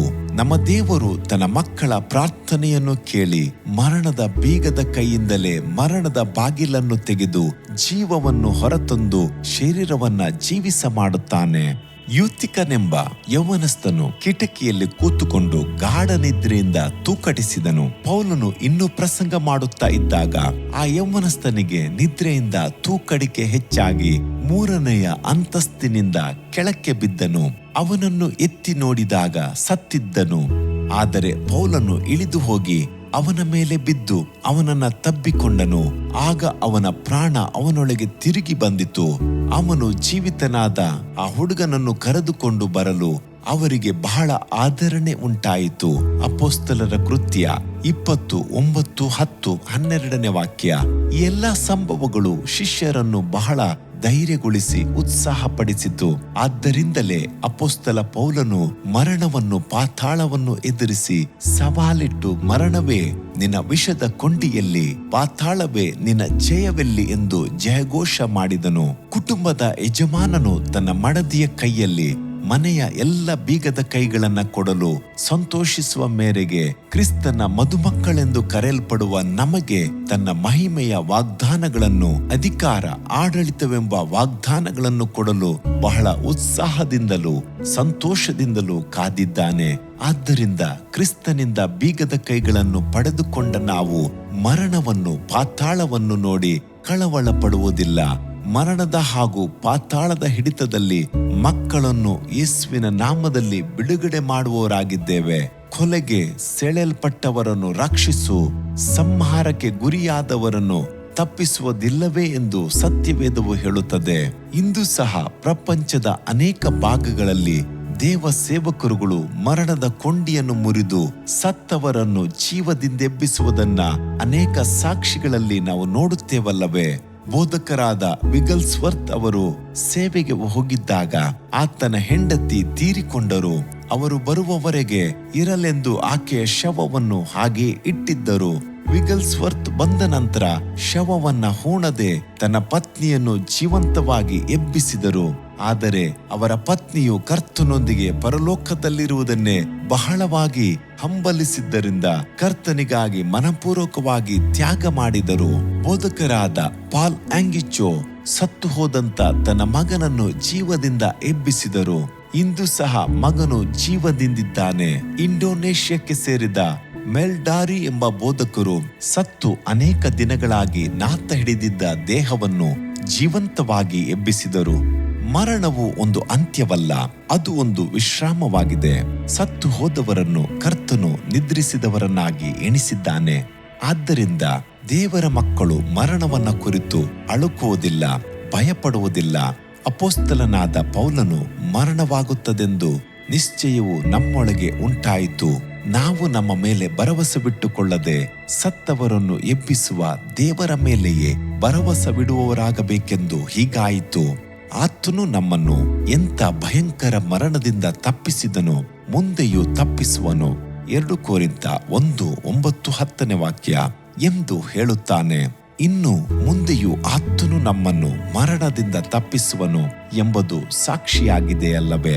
ಕಾರಣ ನಮ್ಮ ಕರ್ತನು ತಾನೇ ಮರಣಕ್ಕೂ ಪಾತಾಳಕ್ಕೂ ಇರುವ ಬೀಗದ ಕೈಗಳನ್ನು ಹೊಂದಿರುವಾತನು. ಒಂದು ಸಾಕ್ಷಿ, ನಾನು ಸೆರೆಮನೆಯ ಸೇವೆಯಲ್ಲಿ ಒಬ್ಬ ಕೊಲೆಗಾರನನ್ನು ಸಂಧಿಸಿದೆನು. ಅವನ ಹೆಸರು ಸುಬ್ರಹ್ಮಣ್ಯಂ. ಅವನಿಗೆ ಮದುವೆಯಾಗಿ 2 ಮಕ್ಕಳಿದ್ದರು. ಒಮ್ಮೆ ಅವನ ಅತ್ತೆಯನ್ನು ಕುರಿತು ಅವಳು ವ್ಯಭಿಚಾರ ಮಾಡುತ್ತಾಳೆಂದು ಕೇಳಿ ಬಹಳ ಕುಪಿತನಾದನು. ಅದು ಅವನ ಸ್ವಾಭಿಮಾನಕ್ಕೆ ಧಕ್ಕೆಯನ್ನುಂಟು ಮಾಡುವ ದುಷ್ಟತನವಾಗಿ ಎಣಿಸಿದನು. ತಾನೇ ಒಂದು ದಿನ ನೋಡಿದನು. ಇದರಿಂದ ಉರಿಗೊಂಡ ಅವನು ಕೈಯಲ್ಲಿ ದೊಡ್ಡ ಮಚ್ಚನ್ನು ಹಿಡಿದುಕೊಂಡು ಹೋಗಿ ತನ್ನ ಅತ್ತೆಯ ತಲೆಗೂದಲನ್ನು ಹಿಡಿದು ಅವಳನ್ನು ಕಡಿದು ಹಾಕಿ ನಂತರ ಆ ರಕ್ತದ ಕಲೆಯ ಮಚ್ಚನ್ನು ಹಿಡಿದು ಪೊಲೀಸರಿಗೆ ಶರಣಾದನು. ಅವನ ಮೇಲೆ ಮೊಕದ್ದಮೆ ಹೂಡಿದರು. ಕೊನೆಗೆ ಅವನಿಗೆ ಗಲ್ಲು ಶಿಕ್ಷೆಯಾಯಿತು. ಮದ್ರಾಸಿನ ಮಧ್ಯ ಸೆರೆಯಲ್ಲಿದ್ದನು. ಅವನ ಗಲ್ಲು ಶಿಕ್ಷೆಗೆ 8 ದಿನಗಳಿದ್ದವು. ಅವನ ಕೊನೆಯ ಆಸೆ ಏನೆಂದು ಕೇಳಿದಾಗ ಅವನು ತನ್ನ ಆಸೆಯನ್ನು ತಿಳಿಸಿದನು. ತನ್ನ ಅತ್ತೆಯ ಸಮಾಧಿಯ ಮೇಲೆ ಏರಿ ನಿಂತು ತುಳಿಯಬೇಕೆಂದು ಕೇಳಿಕೊಂಡನು. ಅವಳನ್ನು ಕಡಿದು ಕೊಲೆ ಮಾಡಿದ ನಂತರವೂ ಅವನ ಕೋಪ ಅಡಗಿರಲಿಲ್ಲ. ಅವನ ಆಶೆಯನ್ನು ನೆರವೇರಿಸಲು ಅವನನ್ನು ಅವನ ಅತ್ತೆಯ ಸಮಾಧಿಗೆ ಕರೆದುಕೊಂಡು ಹೋದರು. ಆ ಸಮಾಧಿಯ ಮೇಲೆ ಹತ್ತಿ ನಿಂತು ಕಾಲು ಸೋಲುವವರೆಗೂ ಅವನು ಅದನ್ನು ತುಳಿದು ನಂತರ ಹಿಂತಿರುಗಿದನು. ಪುನಃ ಸೆರೆಗೆ ಅವನನ್ನು ಕರೆತಂದರು. ಅವನು ಗಲ್ಲಿಗೇರಲು 3 ದಿನಗಳಿದ್ದಾಗ ಅವನಿಗೆ ಮರಣ ಭಯ ಉಂಟಾಯಿತು. ತಾನು ಕಳೆಯುತ್ತಿರುವ ಪ್ರತಿ ಗಳಿಗೆಯಲ್ಲಿಯೂ ತಾನು ಮರಣದ ಕಡೆಗೆ ತೀವ್ರವಾಗಿ ಧಾವಿಸುತ್ತಿರುವುದಾಗಿ ನೆನೆಸಿ ಬಹಳ ಭಯಪಟ್ಟನು. ನೇಣು ಹಗ್ಗ ಅವನ ಕಣ್ಣಿನ ಮುಂದೆ ತೂಗಾಡುತ್ತಲೇ ಇದ್ದಿತು. ಇನ್ನು 3 ದಿನ ಅಷ್ಟೇ.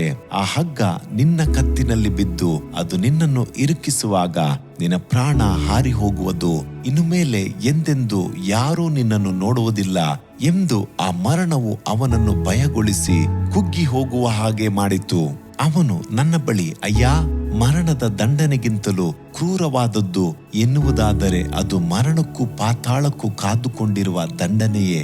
ಹೊರ ಪ್ರಪಂಚದಲ್ಲಿರುವವರು ತಾವು ಎಂದು ಸಾಯುತ್ತೇವೆಂದು ಗೊತ್ತಿಲ್ಲದವರಾಗಿರುವುದರಿಂದ ಮರಣ ಭಯವಿಲ್ಲದವರಾಗಿ ಜೀವಿಸುವರು. ಆದರೆ ನನಗಾದರೂ ದಿನ, ತಾರೀಕು, ವೇಳೆ ಸಹ ಗೊತ್ತು. ಆದ್ದರಿಂದಲೇ ಮರಣ ಭಯವು ನನ್ನನ್ನು ಬಾಧಿಸಿತು. ಗಲ್ಲು ಶಿಕ್ಷೆಯವರೆಗೂ ಸಹ ನನ್ನಿಂದ ಇರಲಾಗಲಿಲ್ಲ. ನನಗೆ ಹುಚ್ಚು ಹಿಡಿಯುವ ಸ್ಥಿತಿ ಬಂದಿತು. ನಾನು ಸಾಯಲು ಇಷ್ಟಪಡಲಿಲ್ಲ. ಭೂಮಿಯನ್ನು ಬಿಟ್ಟು ಹೋಗಲು ನಾನು ಬಯಸಲಿಲ್ಲ. ನನ್ನ ಹೆಂಡತಿ ಮಕ್ಕಳನ್ನಗಲಿ ಹೋಗಲು ಇಷ್ಟಪಡಲಿಲ್ಲ. ಭಯಂಕರವಾದ ನೇಣು ಹಗ್ಗವನ್ನು ಸಂಧಿಸಲು ಇಷ್ಟಪಡಲಿಲ್ಲ. ಅಯ್ಯೋ, ಯಾರಾದರೂ ನನ್ನನ್ನು ನೇಣು ಶಿಕ್ಷೆಯಿಂದ ಕಾಪಾಡಬಾರದೆ ಎಂದು ಗೋಳಾಡುತ್ತಿದ್ದೆನು. ಯಾವ ಮಾರ್ಗದಿಂದಲಾದರೂ ಬಿಡುಗಡೆ ಹೊಂದಲೇಬೇಕೆಂದು ನಿರ್ಧರಿಸಿದೆನು. ಈ ಸ್ಥಿತಿಯಲ್ಲಿ ನನ್ನ ಅಣ್ಣನು ನನಗೆ ಸಹಾಯ ಮಾಡಲಾರನೋ ಎಂದು ಎಣಿಸಿದೆ. ಈ ಸೆರೆಯೊಳಗೆ ಹೇಗೂ ಯಾರೂ ಬರಲಾರರಲ್ಲ ಎಂದು ಹಂಬಲಿಸಿದೆ. 2 ಚಿಕ್ಕ ಮಕ್ಕಳನ್ನಿಟ್ಟುಕೊಂಡು ನನ್ನ ಹೆಂಡತಿ ಹೇಗೆ ತಾನೇ ಬಾಳುತ್ತಾಳೋ ಎಂದು ರೋಧಿಸಿದೆ. ನಾನು ಇರುವವರೆಗೂ ಪೂಜಿಸುತ್ತಿದ್ದ ಎಲ್ಲಾ ದೇವರನ್ನು ಕೇಳಿ ಮೊರೆಯಿಟ್ಟೆನು. ಯಾರೂ ನನಗೆ ಸಹಾಯ ಮಾಡಲಿಲ್ಲ, ನನಗಾಗಿ ವಾದಿಸಲೂ ಬರಲಿಲ್ಲ. ಆಗ ನನಗೆ ಪಕ್ಕನೆ ಯೇಸು ಸ್ವಾಮಿಯನ್ನು ಕುರಿತು ಆಲೋಚನೆ ಹುಟ್ಟಿತು. ಇದುವರೆಗೆ ಆತನನ್ನು ಕುರಿತು ಯಾರೂ ಕೇಳಿರಲಿಲ್ಲ. ಆತನು ಹೊರದೇಶದ ದೇವರು ಎಂದು ತಿಳಿದಿದ್ದೆನು. ಎಂದೋ ಆತನನ್ನು ಶಿಲುಬೆಯಲ್ಲಿ ಹಾಕಿದ ಒಂದು ಚಿತ್ರಪಟವನ್ನು ನೋಡಿದ್ದೆನು ಅಷ್ಟೇ. ಮರಣ ಭಯದಿಂದ ನಡುಗುತ್ತಿದ್ದ ನಾನು ನನ್ನ ಕಣ್ಣುಗಳ ಮುಂದೆ ಆ ಶಿಲುಬೆಯನ್ನು ನಿಲ್ಲಿಸಿದೆನು. ಈ ಯೇಸು ಸ್ವಾಮಿಯಾದರೂ ನನಗೆ ಸಹಾಯ ಮಾಡಲಾರರಾ ಎಂದು ನನ್ನ ಹೃದಯ ಮೊರೆ ಇಟ್ಟಿತು. ಆತನ ಬಳಿ ನಾನೊಬ್ಬ ಪರಕೀಯನಂತೆ, ಯೇಸು ಸ್ವಾಮಿ, ನಿನ್ನ ಬಗ್ಗೆ ನನಗೆ ಏನೂ ಗೊತ್ತಿಲ್ಲ. ಒಂದು ವೇಳೆ ನೀನೇ ನಿಜವಾದ ದೇವರಾಗಿದ್ದರೆ ಈ ಮರಣ ಭಯದಿಂದಲೂ ಈ ನೇಣು ಶಿಕ್ಷೆಗೂ ನನ್ನನ್ನು ತಪ್ಪಿಸು, ನನಗೆ ಸಹಾಯ ಮಾಡು ಎಂದು ಬೇಡಿಕೊಂಡೆನು. ಎಂಥ ಆಶ್ಚರ್ಯ! ನಾನು ಹಾಗೆ ಬೇಡಿಕೊಳ್ಳುತ್ತಿರುವಾಗಲೇ ಶಿಲುಬೆಯ ಮರಣದಿಂದ ಸ್ವಾಮಿ ಇಳಿದು ಬರುವುದನ್ನು ಕಂಡೆನು. ಆತನ ಮುಖವು ಪ್ರೀತಿಯಿಂದ ತುಂಬಿತ್ತು. ಆತನು ನನ್ನ ಬಳಿ ನಡೆದು ಬಂದು ತನ್ನ ಕೈಯನ್ನು ನನ್ನ ಹೆಗಲ ಮೇಲಿಟ್ಟು, ಸುಬ್ರಹ್ಮಣ್ಯಂ, ಭಯಪಡಬೇಡ, ನೀನು ನನ್ನನ್ನು ಕರೆಯಲಾರೆಯ ಎಂದೇ ನಾನು ಎದುರು ನೋಡುತ್ತಿದ್ದೆನು. ತಾಯಿಯ ಗರ್ಭದಲ್ಲಿ ನಿನ್ನನ್ನು ಉಂಟು ಮಾಡಿದ ಅಂದಿನಿಂದ ನಿನ್ನನ್ನು ತಿಳಿದಿದ್ದೇನೆ. ನಿನ್ನ ಬೇಡಿಕೆಯ ಶಬ್ದವನ್ನು ನಾನು ಕೇಳಿದೆನು. ನಾನು ನಿನ್ನನ್ನು ರಕ್ಷಿಸುವೆನು. ನಿನಗೆ ಗಲ್ಲು ಶಿಕ್ಷೆ ಆಗುವುದಿಲ್ಲ. ನೀನು ಈ ಸೆರೆಮನೆಯಲ್ಲಿ ನನಗೆ ಸಾಕ್ಷಿಯಾಗಿ ಜೀವಿಸಬೇಕು ಎಂದು ಹೇಳಿ ಆಶೀರ್ವದಿಸಿದನು. ಆ ಗಳಿಗೆಯಲ್ಲಿ ನಾನು ಅನುಭವಿಸಿದ ಆನಂದಕ್ಕೆ ಪಾರವೇ ಇರಲಿಲ್ಲ. ಮಹಾ ಸಂತೋಷ ನನ್ನೊಳಗೆ ಉಕ್ಕಿ ಹರಿಯಿತು. ಆ ಸೆರೆಯ ಕಂಬಿಗಳ ಮಾರ್ಗವಾಗಿ ಸ್ವಾಮಿ ಹೊರಗೆ ನಡೆದು ಹೋದನು. ಕೊನೆಯದಾಗಿ ನಾನು ನೇಣಿಗೆ ಹಾಕಲ್ಪಡಬೇಕಾದ ದಿನ ಬಂದಿತು. ಅದಕ್ಕಾಗಿ ಎಲ್ಲ ಏರ್ಪಾಡುಗಳನ್ನು ಮಾಡಿದರು. ನನ್ನನ್ನು ನೇಣು ಹಾಕುವ ಹಗ್ಗ ಬಲವಾದದ್ದೇ ಎಂದು ಪರಿಶೋಧಿಸಿ ಅದಕ್ಕೆ ಒಪ್ಪಿಗೆ ಕೊಟ್ಟರು. ನಾನಾದರೂ ಯಾವ ಚಿಂತೆಯೂ ಇಲ್ಲದವನಾಗಿ ಯೇಸು ಯೇಸು ಎಂದು ಹೇಳುತ್ತಲೇ ಇದ್ದೆನು. ನನ್ನ ಕೋಣೆಯನ್ನು ದಾಟಿ ಹೋದ ಅಧಿಕಾರಿ ನಾನು ಶಾಂತನಾಗಿರುವುದನ್ನು ಕಂಡು ಆಶ್ಚರ್ಯಪಟ್ಟರು. ನಾನು ಅವರ ಬಳಿ ಯೇಸುವನ್ನು ಕುರಿತು ಹೇಳಿದಾಗ ಅವರು ನಂಬಲಿಲ್ಲ. ಯೇಸು ಜೀವದಿಂದಿದ್ದಾನೆಂದು ಅಂದು ಮೊಟ್ಟ ಮೊದಲಿಗೆ ನಾನು ಕಂಡುಕೊಂಡೆನು. ನಾನು ನೇಣಿಗೆ ಹೋಗಬೇಕಾದ ಕೆಲವೇ ಗಂಟೆಗೆ ಮೊದಲು ರಾಷ್ಟ್ರಪತಿಯವರಿಂದ ಒಂದು ತಂತಿ ವರ್ತಮಾನ ಬಂದಿತು. ಕೃಪೆ ತೋರಿಸಬೇಕೆಂದು ನನ್ನ ಮನವಿಯನ್ನು ಪರಿಶೀಲಿಸಿದ ಅವರು ಗಲ್ಲು ಶಿಕ್ಷೆಯನ್ನು ರದ್ದುಪಡಿಸಿ ಕೆಲವು ವರ್ಷ ಸೆರೆವಾಸ ಕೊಟ್ಟರೆ ಸಾಕು ಎಂದು ಸಂದೇಶ ಕಳುಹಿಸಿದ್ದರು. ಸುಬ್ರಹ್ಮಣ್ಯಂ ಈ ಸಾಕ್ಷಿಯನ್ನು ನನ್ನ ಬಳಿ ವಿವರಿಸಿದಾಗ ನಾನು ಅವನೊಂದಿಗೆ ಕೂಡಿ ಕರ್ತನನ್ನು ಮಹಿಮೆ ಪಡಿಸಿದೆನು. ಅವನ ಸ್ವಭಾವ, ನಡೆ, ನುಡಿ, ಭಾವನೆ ಎಲ್ಲವೂ ಬೇರೆಯಾಯಿತು. ಅವನು ಕರ್ತನನ್ನು ಅಪರಿಮಿತವಾಗಿ ಪ್ರೀತಿಸುತ್ತಿದ್ದನು. ಸೆರೆಯ ಅಧಿಕಾರಿ ಅವನನ್ನು ಬಹಳ ಮರ್ಯಾದೆಯಿಂದ ನೋಡಿಕೊಳ್ಳುತ್ತಿದ್ದರು. ಯಾವಾಗಲೂ ಪ್ರಾರ್ಥಿಸುತ್ತಾ ಇದ್ದದರಿಂದ, ಯೇಸುವನ್ನು ಕುರಿತು ಮಾತನಾಡುತ್ತಾ ಇದ್ದದರಿಂದ ಸೆರೆಮನೆಯಲ್ಲಿ ಯೇಸು ಸ್ವಾಮಿ ಎಂದು ಅವನನ್ನು ಕರೆಯಲಾರಂಭಿಸಿದರು. ಅವನು ದೀಕ್ಷಾಸ್ನಾನ ಹೊಂದಬೇಕೆಂದು ಬಯಸಿದಾಗ ಸರ್ಕಾರವು ಅವನಿಗೆ ಸಾಧಾರಣವಾದ ಉಡುಪನ್ನು ಕೊಟ್ಟಿತು. ಪೊಲೀಸಿನ ಕಾವಲಿನೊಂದಿಗೆ ಅವನನ್ನು ಕಳುಹಿಸಿದರು. ಆರಾಧನೆಯಲ್ಲಿ ನಾನು ಸಹ ಭಾಗವಹಿಸಿದ್ದೆನು. ಭಾನುವಾರ ನಾನು ಸೆರೆಮನೆಯ ಸೇವೆಯಲ್ಲಿ ಭಾಗವಹಿಸುವಾಗೆಲ್ಲ ಬೇರೆ ಕೈದಿಗಳನ್ನು ಕರೆದುಕೊಂಡು ಬಂದು ಅವನು ಸಾಕ್ಷಿ ಕೊಡುತ್ತಿದ್ದನು. ಅವನು ಬಿಡುಗಡೆ ಹೊಂದಬೇಕೆಂದು ಸೆರೆಮನೆಯ ಅಧಿಕಾರಿಗಳು ಬಹಳ ಸಹಾಯ ಮಾಡಿದರು. ಅವನನ್ನು ಕುರಿತು ಒಳ್ಳೆಯ ವರದಿ ಕೊಟ್ಟರು. ಈಗ ಅವನು ಬಿಡುಗಡೆ ಹೊಂದಿ ಕುಟುಂಬದೊಂದಿಗೆ ಚೆನ್ನಾಗಿರುವನು. ಮರಣದ ಪಾತಾಳದ ಬೀಗದ ಕೈಗಳನ್ನು ಹೊಂದಿದ್ದೇನೆ ಎಂಬಾತನು ಇಂದು ಸಹ ಜೀವಿಸುತ್ತಿದ್ದಾನೆ. ಯೇಸು ಕ್ರಿಸ್ತನು ನಿನ್ನೆ ಇದ್ದಂತೆ ಇಂದು ನಾಳೆಯೂ ನಿರಂತರವೂ ಏಕರೀತಿಯಾಗಿದ್ದಾನೆ ಎಂಬುದು ಸತ್ಯ. ಆತನನ್ನು ಕುರಿತು ದೇವದೂತರಿಗಿಂತ ಸ್ವಲ್ಪ ಕಡಿಮೆಯಾಗಿ ಮಾಡಲ್ಪಟ್ಟು ಒಬ್ಬಾತನು ಅಂದರೆ ಯೇಸುವು ಪ್ರಭಾವವನ್ನು ಮಾನವನ್ನು ಕಿರೀಟವಾಗಿ ಹೊಂದಿದನು.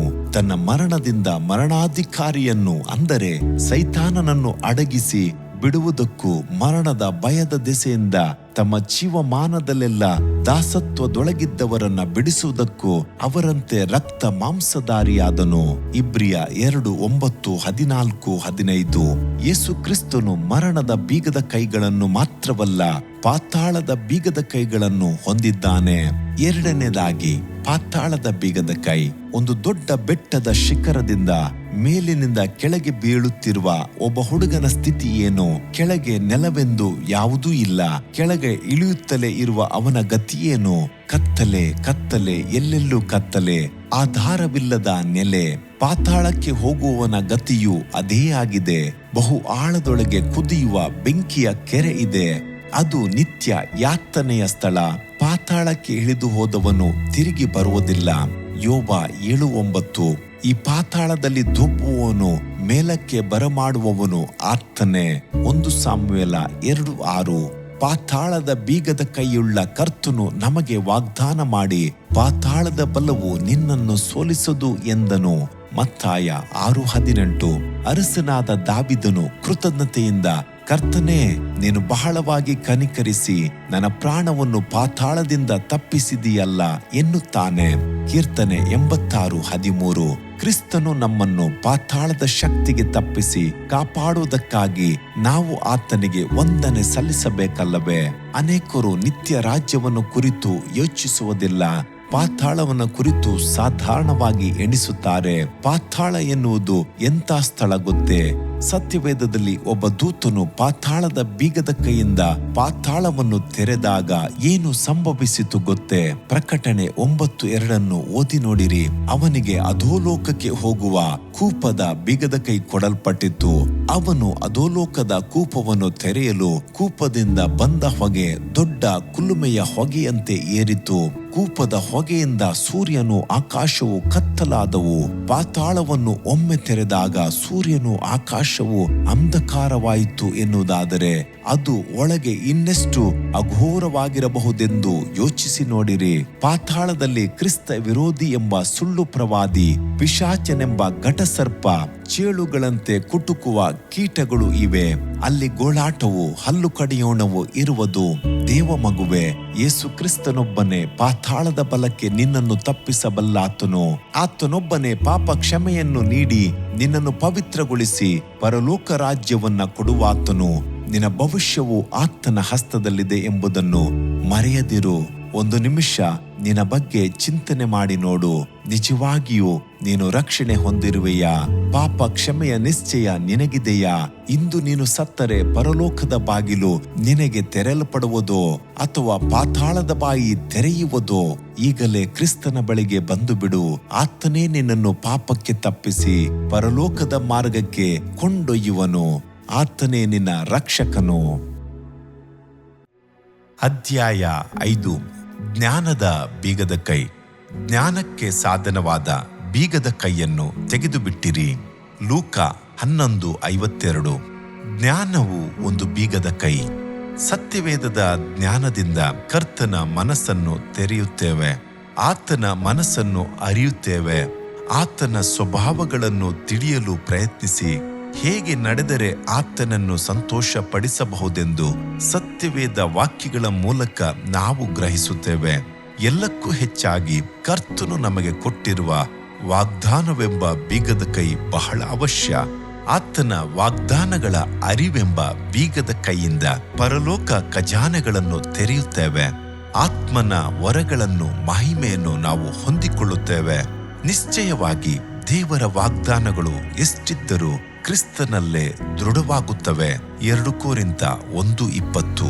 ನಮ್ಮ ಪರಮ ತಂದೆ ನಮಗೆ ಬರೆದುಕೊಟ್ಟಿರುವ ಮುತ್ತಿನಂಥ ವಾಗ್ದಾನಗಳು ಉನ್ನತವನ್ನು ತೆರೆಯುವ ಬೀಗದ ಕೈಗಳಾಗಿವೆ. ಏನೋ ಓದಿಬಿಟ್ಟು ಒಂದೆಡೆ ಇಡುವ ಕತೆ ಪುಸ್ತಕವಲ್ಲ. ಅತ್ಯಾಸಕ್ತಿಯಿಂದ ಬಯಸಿ, ಧ್ಯಾನಿಸಿ, ಓದಿ ಸ್ವಾಸ್ಥ್ಯ ಮಾಡಿಕೊಳ್ಳುವ ಉಯಿಲು ಪ್ರತಿಯೇ ಇದಾಗಿದೆ. ಮೊದಲನೇದಾಗಿ ವಾಗ್ದಾನಗಳು ಅನೇಕ. ಒಬ್ಬ ಭಕ್ತನು ಸತ್ಯವೇದವನ್ನು ಪದೇ ಪದೇ ಓದಿ ಅದರಲ್ಲಿ 4,000 ವಾಗ್ದಾನಗಳನ್ನ ಕಂಡುಕೊಂಡನು. ಒಂದು ದಿನಕ್ಕೆ 10ರಂತೆ 10 ವಾಗ್ದಾನಗಳನ್ನ ಸ್ವಾಸ್ಥ್ಯ ಮಾಡಿಕೊಳ್ಳಲು ತೀರ್ಮಾನಿಸಿಕೊಂಡನು. ಹಾಗಾದರೆ ಒಂದು ವರ್ಷಕ್ಕೆ 3,650 ವಾಗ್ದಾನಗಳನ್ನು ಮಾತ್ರ ಸ್ವಾಸ್ಥ್ಯ ಮಾಡಿಕೊಳ್ಳಲು ಸಾಧ್ಯವಾಯಿತು. ಪೂರ್ತಿಯಾಗಿ ಸ್ವತಂತ್ರಿಸಿಕೊಳ್ಳಲು ಇನ್ನೂ 35 ದಿನಗಳು ಬೇಕಾಯಿತು. ಯಾತ್ರಿಕನ ಸಂಚಾರವೆಂಬ ಸುಪ್ರಸಿದ್ಧ ಕೃತಿಯನ್ನು ಬರೆದಂತ ಜಾನ್ ಬನಿಯನ್ ಎಂಬ ಭಕ್ತನು ಸತ್ಯವೇದದಲ್ಲಿ 30,000 ವಾಗ್ದಾನಗಳು ಇರುವುದನ್ನು ಕಂಡುಕೊಂಡರು.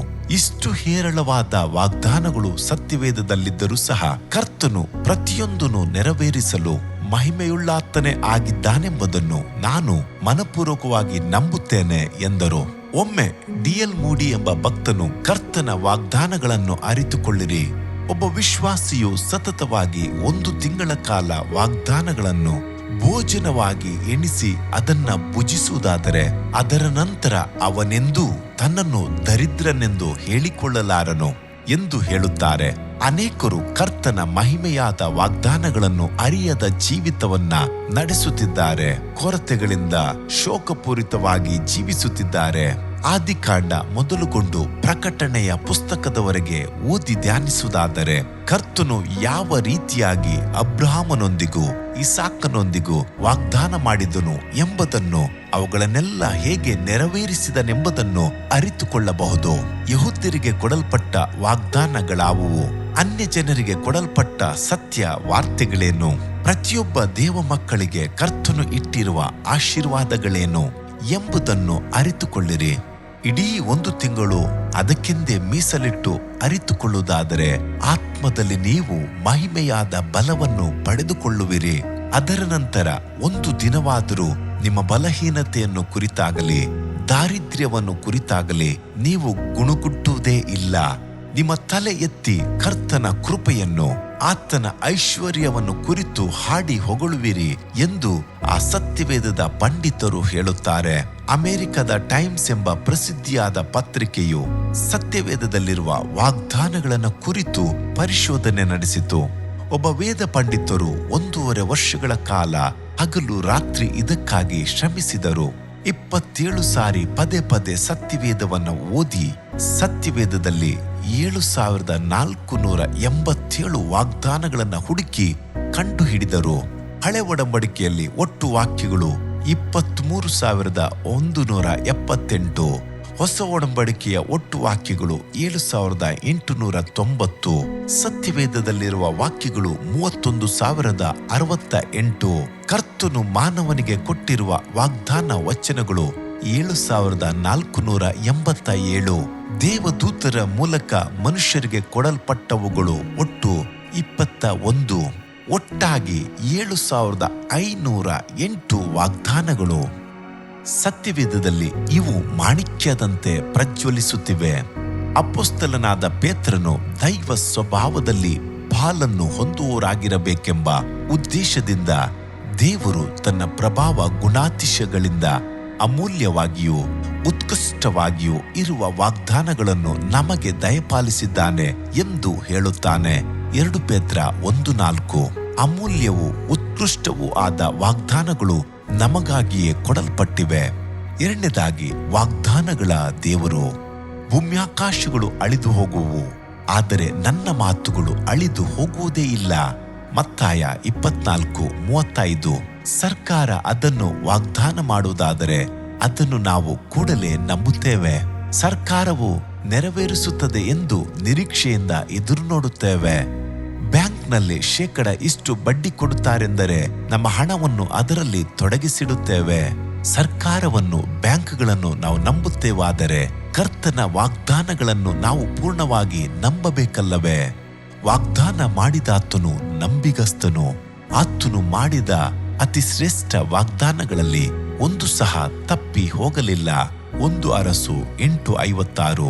ಆತನು ಯಾವುದನ್ನ ಕುರಿತು ವಾಗ್ದಾನ ಮಾಡಿದನೋ ಅದನ್ನು ನಾವು ಹೊಂದಿಕೊಳ್ಳಲು ಆ ವಾಗ್ದಾನವನ್ನು ಬೀಗದ ಕೈಯಾಗಿ ಉಪಯೋಗಿಸಿಕೊಳ್ಳಬೇಕು. ನಮ್ಮ ದೇವರು ಸುಳ್ಳು ಹೇಳುವಾತನಲ್ಲ, ಮನಸ್ಸನ್ನು ಮಾರ್ಪಡಿಸಿಕೊಳ್ಳುವಾತನೂ ಅಲ್ಲ. ತಾನು ಹೇಳಿದ ಮೇರೆಗೆ ನಡೆಯುವುದಿಲ್ಲವೋ ಮಾತು ಕೊಟ್ಟ ನಂತರ ನೆರವೇರಿಸುವುದಿಲ್ಲವೋ ಎಂದು ಕರ್ತನು ಅನ್ನುತ್ತಾನಲ್ಲವೇ? ಆತನು ತನ್ನ ವಾಗ್ದಾನಗಳನ್ನ ನೆರವೇರಿಸುವುದಕ್ಕೆ ಪೂರ ಸಮರ್ಥನು. ರೋಮ 4:21. ದೇವ ಮಗುವೆ, ಕರ್ತನು ನಿನಗೆ ಒಂದು ವಾಗ್ದಾನವನ್ನು ಕೊಟ್ಟರೆ ಅದನ್ನು ದೃಢವಾಗಿ ಹಿಡಿದುಕೋ. ಎಷ್ಟು ಶೋಧನೆಗಳು ಬಂದರೂ, ಹೋರಾಟಗಳಿದ್ದರೂ ಆತನು ತನ್ನ ವಾಗ್ದಾನವನ್ನು ನೆರವೇರಿಸಲು ಸಮರ್ಥನೆ ಆಗಿದ್ದಾನೆ. ಕಾಲಗಳು ಮಾರ್ಪಡಬಹುದು, ಮನುಷ್ಯನು ಬದಲಾಗಬಹುದು, ಆದರೆ ಕರ್ತನು ಎಂದೆಂದೂ ಮಾರ್ಪಡದಾತನು. ದೇವ ಮಗುವೆ, ವಾಗ್ದಾನವನ್ನು ಅರಿತುಕೋ, ಅವುಗಳನ್ನ ಬಾಯಿಪಾಠ ಮಾಡು, ನಂಬಿಕೆಯಿಂದ ಅದನ್ನು ಸ್ವಾಸ್ಥ್ಯ ಮಾಡಿಕೋ. ಅದು ನಿನ್ನ ಆತ್ಮಕ್ಕೆ ರಮ್ಯವಾದದ್ದಾಗಿಯೂ ನಿನ್ನ ಜೀವಿತಕ್ಕೆ ಜಯಗೀತವಾಗಿಯೂ ನಿನ್ನ ಅಭಿವೃದ್ಧಿಗೆ ಅದು ಏಣಿಯಾಗಿಯೂ ಇರುವುದು ಎಂಬುದನ್ನ ಮರೆಯದಿರು. ಆದ್ದರಿಂದ ಅಪೊಸ್ತಲನಾದ ಪೌಲನು, ನೀವು ಮಂದಮತಿಗಳಾಗಿರದೆ ಯಾರು ವಾಗ್ದಾನಗಳನ್ನು ನಂಬಿ ಅವುಗಳ ಫಲಕ್ಕೋಸ್ಕರ ಬಹು ದಿವಸಗಳವರೆಗೂ ಕಾದಿದ್ದು ಆ ಫಲವನ್ನು ಹೊಂದುತ್ತಾರೋ ಅವರನ್ನು ಅನುಸರಿಸುವವರಾಗಬೇಕೆಂದು ಕೋರುತ್ತೇನೆ ಎಂದು ಹೇಳುತ್ತಾನೆ. ಇಬ್ರಿಯ 6:12. ಈ ಭಾಗದಲ್ಲಿ ವಿಶೇಷವಾಗಿ ನಾವು ಸ್ವಂತ ಮಾಡಿಕೊಳ್ಳಬೇಕಾದ ಕೆಲವು ವಾಗ್ದಾನಗಳನ್ನ ಕುರಿತು ನಾವು ಧ್ಯಾನಿಸೋಣ. ಇವು ಪರಲೋಕದ ಆಶೀರ್ವಾದಗಳನ್ನು ನಿಮ್ಮ ಸಮೀಪಕ್ಕೆ ತೆಗೆದುಕೊಂಡು ಬರುವ ಬೀಗದ ಕೈಗಳಾಗಿರುತ್ತವೆಂಬುದನ್ನ ಮರೆಯಬೇಡಿರಿ. ದೇವರ ಮಕ್ಕಳು, ಕರ್ತನ ವಾಗ್ದಾನದ ವಾಕ್ಯಗಳ ಮೂಲಕ ನಾವು ಆತನ ಮಕ್ಕಳಾಗುತ್ತೇವೆ. ಇಗೋ ಆ ವಾಗ್ದಾನ, ನಾನು ನಿಮ್ಮನ್ನು ಸೇರಿಸಿಕೊಂಡು ನಿಮಗೆ ತಂದೆಯಾಗಿರುವೆನು, ನೀವು ನನಗೆ ಕುಮಾರ ಕುಮಾರಿಯರು ಆಗಿರುವಿರಿ. 2 ಕೊರಿಂಥ 6:18. ನಾವು ಅನಾಥರಲ್ಲ, ದೆಸೆಗೆಟ್ಟವರಲ್ಲ, ಸೈತಾನನ ಬಂಧನಕ್ಕೊಳಗಾದವರು ಅಲ್ಲ. ನಮ್ಮ ಪ್ರಿಯ ಕರ್ತನು ನಮ್ಮ ಕೈಗಳನ್ನ ಹಿಡಿದುಕೊಂಡು ನಾನು ನಿಮಗೆ ತಂದೆಯಾಗಿರುವೆನು ಎಂದು ಹೇಳುತ್ತಾನೆ. ಒಬ್ಬ ಅರಸನ ಮಗುವಿಗೆ ಅರಮನೆಯಲ್ಲಿ ಪೂರ್ಣ ಸ್ವತಂತ್ರವುಂಟು, ಆದರೆ ಹೊರಗೆ ಇರುವ ಒಂದು ಮಗುವಿಗೆ ಅರಮನೆಯ ಸಮೀಪದಲ್ಲಿ ಬರಲು ಸಹ ಅಧಿಕಾರವಿರುವುದಿಲ್ಲ. ಪ್ರಿಯ ದೇವ ಮಗುವೆ, ನಾವು ರಾಜಾದಿರಾಜನ ಮಕ್ಕಳು, ಕರ್ತಾದಿ ಕರ್ತನ ಸ್ವಕೀಯರು ಆಗಿರುವುದರಿಂದ ನಮಗೆ ಪರಲೋಕವನ್ನ ಪ್ರವೇಶಿಸಲು ಸುತ್ತಾಡಲು ಅಧಿಕಾರವುಂಟು. ಒಬ್ಬ ತಂದೆ ತನ್ನ ಆಸ್ತಿ ಅಂತಸ್ತು ಎಲ್ಲವನ್ನು ತನ್ನ ಮಗನಿಗೆ ಕೊಡುತ್ತಾನೆ. ಅದೇ ರೀತಿ ನಮ್ಮ ಪರಮ ತಂದೆಯು ನಮ್ಮನ್ನು ನೋಡಿ, ಮಗನೇ ಮಗಳೇ, ನೀನು ಯಾವಾಗಲೂ ನನ್ನ ಸಂಗಡ ಇದ್ದಿ, ನನ್ನದೆಲ್ಲ ನಿನ್ನದೇ, ಲೂಕ 15:31 ಎಂದು ಹೇಳಿ ಆಶೀರ್ವದಿಸುವನು. ಅದು ಎಷ್ಟು ಮಹಿಮೆಯಾದ ಭಾಗ್ಯವಲ್ಲವೇ? ಆದ್ದರಿಂದ ನೀವು ಇನ್ನು ಮೇಲೆ ಪರದೇಶದವರು, ಅನ್ಯರು ಆಗಿರದೆ ದೇವ ಜನರೊಂದಿಗೆ ಒಂದೇ ಸಂಸ್ಥಾನದವರು, ದೇವರ ಮನೆಯವರು ಆಗಿದ್ದೀರಿ. ಎಫೆಸ 2:19. ಮಗನೆಂದ ಮೇಲೆ ದೇವರ ಮೂಲಕ ಬಾಧ್ಯನೂ ಆಗಿದ್ದಿ. ಗಲಾತ್ಯ 4:7. ನಾವು ದೇವರ ಮಕ್ಕಳೆಂಬ ಹೆಸರನ್ನು ನಮಗೆ ಕೊಡುವುದರಲ್ಲಿ ತಂದೆಯು ಎಂಥ ಪ್ರೀತಿಯನ್ನು ನಮ್ಮ ಮೇಲೆ ಇಟ್ಟಿದ್ದಾನೆ ನೋಡಿರಿ. ಯೋಹಾನ 3:1. ದೇವ ಮಗುವೆ, ನೀನು ರಾಜಾದಿರಾಜನ ಮಗು ಎಂದುಕೊಳ್ಳುವುದರೊಂದಿಗೆ ತಲೆ ಎತ್ತಿ ನಿಲ್ಲು. ಆ ಭಾಗ್ಯವನ್ನೆಣಿಸಿ ಸಂತೋಷದಿಂದ ಕರ್ತನನ್ನು ಸ್ತುತಿಸು. ದೇವ ಮಗುವೆಂಬ ನಿಶ್ಚಯದೊಂದಿಗೆ ಮನಪೂರ್ತಿಯಾಗಿ ಸೇವೆ ಮಾಡು. ಅಭಿವೃದ್ಧಿ ಹೊಂದಿ ಸುಕ್ಷೇಮವಾಗಿರು. 2ನೇದಾಗಿ, ಕರ್ತನು ಕೊಡುವ ಬಹುಮುಖ್ಯವಾದ ಮತ್ತೊಂದು ವಾಗ್ದಾನವೆಂದರೆ ಎಲ್ಲಾ ವಿಷಯಗಳಲ್ಲಿ ನಾವು ಅಭಿವೃದ್ಧಿ ಹೊಂದಿ ಸುಕ್ಷೇಮವಾಗಿರಬೇಕೆಂಬುದೇ. ಪ್ರಿಯನೇ, ನೀನು ಆತ್ಮನ ವಿಷಯದಲ್ಲಿಯೂ ಅಭಿವೃದ್ಧಿ ಹೊಂದಿರುವ ಪ್ರಕಾರ ಎಲ್ಲಾ ವಿಷಯಗಳಲ್ಲಿ ಅಭಿವೃದ್ಧಿ ಹೊಂದಿ ಸುಕ್ಷೇಮವಾಗಿರಬೇಕೆಂದು ಪ್ರಾರ್ಥಿಸುತ್ತೇನೆ. ಯೋಹಾನನು ಬರೆದ 3ನೇ ಪತ್ರಿಕೆ 1ನೇ ಅಧ್ಯಾಯ 2ನೇ ವಾಕ್ಯ. ಕರ್ತನು ನಮಗೆ ವಾಗ್ದಾನಗಳನ್ನು ಕೊಡುವುದರಲ್ಲಿ ಒಂದು ಮುಖ್ಯವಾದ ಉದ್ದೇಶವುಂಟು. ದೇವರ ಮಕ್ಕಳಾಗಿರುವ ನಾವು ಅಭಿವೃದ್ಧಿ ಹೊಂದಬೇಕು. ಮುಖ್ಯವಾಗಿ ನಮ್ಮ ಆತ್ಮ ಅಭಿವೃದ್ಧಿ ಹೊಂದಬೇಕು. ನಾವು ಸುಖವಾಗಿ ಬಾಳಬೇಕೆಂದು ನಮ್ಮ ಪರಮ ತಂದೆ ಎಷ್ಟು ಉತ್ತಮವಾದ ಒಳ್ಳೆಯ ಕಾರ್ಯಗಳನ್ನೆಲ್ಲ ನಮಗಾಗಿಯೇ ಉಂಟು ಮಾಡಿದ್ದಾನೆಂದು ಯೋಚಿಸಿ ನೋಡಿರಿ. ಅಂದವಾದ ಪ್ರಪಂಚವನ್ನು ಉಂಟು ಮಾಡಿದನು. ಬೆಳಕು ಕೊಡಲು ಸೂರ್ಯ, ಚಂದ್ರ, ನಕ್ಷತ್ರಗಳನ್ನ ಸೃಷ್ಟಿಸಿದನು. ನಮ್ಮ ಉಪಯೋಗಕ್ಕಾಗಿ ಫಲ ಕೊಡುವ ಮರಗಳು, ಹೂಗಿಡಗಳು, ಅಂದಚಂದದ ಪಕ್ಷಿಗಳು, ಎಲ್ಲ ವಿಧವಾದ ಪ್ರಾಣಿ ವರ್ಗಗಳು ಎಲ್ಲವೂ ನಮಗಾಗಿಯೇ ಉಂಟು ಮಾಡಿದನು. ಕರ್ತನು ಆದಾಮನನ್ನು ಹವ್ವಳನ್ನು ಉಂಟು ಮಾಡಿದಾಗ ಅವರಿಗಾಗಿ ಎಷ್ಟು ಅಂದವಾದ ಪ್ರಭಾವಯುತವಾದ ಏದೇನ್ ತೋಟವನ್ನ ಉಂಟು ಮಾಡಿಕೊಟ್ಟನು. ಅದು ಪರಿಪೂರ್ಣವಾದ ಸ್ವರ್ಗವಾಗಿದ್ದಿತು. ಮಾನವನು ದೇವರ ಪ್ರೀತಿಯನ್ನು, ದೇವರ ಕೃಪೆಯನ್ನು ಅರಿಯದವನಾಗಿ ಪಾಪ ಮಾಡಿದಾಗ ಕರ್ತನು ಅವನನ್ನು ಪುನಃ ನೆಲೆಗೊಳಿಸುವ ಸಲುವಾಗಿ ತನ್ನ ರಕ್ತವನ್ನು, ಮಾಂಸವನ್ನು ಹಿಂಡಲು ಒಪ್ಪಿಸಿಕೊಟ್ಟನು. ಪಾಪಕ್ಕೆ ಪರಿಹಾರ ನೀಡಿ ಪುನಃ ಮಾನವನನ್ನು ಎತ್ತಿ ನಿಲ್ಲಿಸಿದನು. ತನ್ನ ಪ್ರೀತಿ ಕೃಪೆಗಳನ್ನು ಆ ಕಲ್ವಾರಿಯ ಶಿಲುಬೆಯಲ್ಲಿ ಪ್ರಕಾಶಿಸಿದನು. ನಿನ್ನ ಆತ್ಮ ಬಾಳಬೇಕೆಂದು, ನೀನು ಆತ್ಮಿಕ ಕಾರ್ಯಗಳಲ್ಲಿ ವೃದ್ಧಿ ಹೊಂದಬೇಕೆಂದು ಬಯಸುವ ಕರ್ತನನ್ನ ಸ್ತುತಿಸಿ ಕೊಂಡಾಡು. ದೈವಿಕ ಪ್ರಸನ್ನತೆ. ನೋಡಿರಿ, ನಾನು ಯುಗದ ಸಮಾಪ್ತಿಯವರೆಗೂ ಎಲ್ಲಾ ದಿವಸ ನಿಮ್ಮ ಸಂಗಡ ಇರುತ್ತೇನೆ. ಮತ್ತಾಯ 28:20. ಕರ್ತನು ತನ್ನ ರಮ್ಯವಾದ ದೈವಿಕ ಪ್ರಸನ್ನತೆಯನ್ನು ನಮಗೆ ವಾಗ್ದಾನ ಮಾಡಿದ್ದಾನೆ. ಅದು ಒಂದೆರಡು ದಿನಗಳಿಗೆ ಮಾತ್ರವೇ ಅಲ್ಲ, ಅದು ಎಂದೆಂದೂ ನಮ್ಮೊಂದಿಗೆ ಇರುವುದು. ಈ ವಾಗ್ದಾನವನ್ನು ಓದಿದಂತ ಇಬ್ಬರು ಮಿಷನರಿಗಳು ದೇವ ಪ್ರಸನ್ನತೆಯಿಂದ ಕೂಡಿ ಮಿಷನರಿ ಸೇವೆಗೆ ಇಳಿದು ದೂರ ದೇಶಕ್ಕೆ ಹೋದರು. ಈ ವಾಗ್ದಾನವನ್ನ ಅವರು ಓದಿದ್ದರಿಂದ ಯಾವ ತಡೆಗೂ ವಿರೋಧಕ್ಕೂ ಅಂಜಲಿಲ್ಲ. ಕೊನೆಗೆ ಅವರು ಸಾಯುವ ವೇಳೆ ಬಂದಾಗ ಅವರ ಕಡೆಯ ಆಸೆ ಏನಾಗಿತ್ತು ಗೊತ್ತೇ?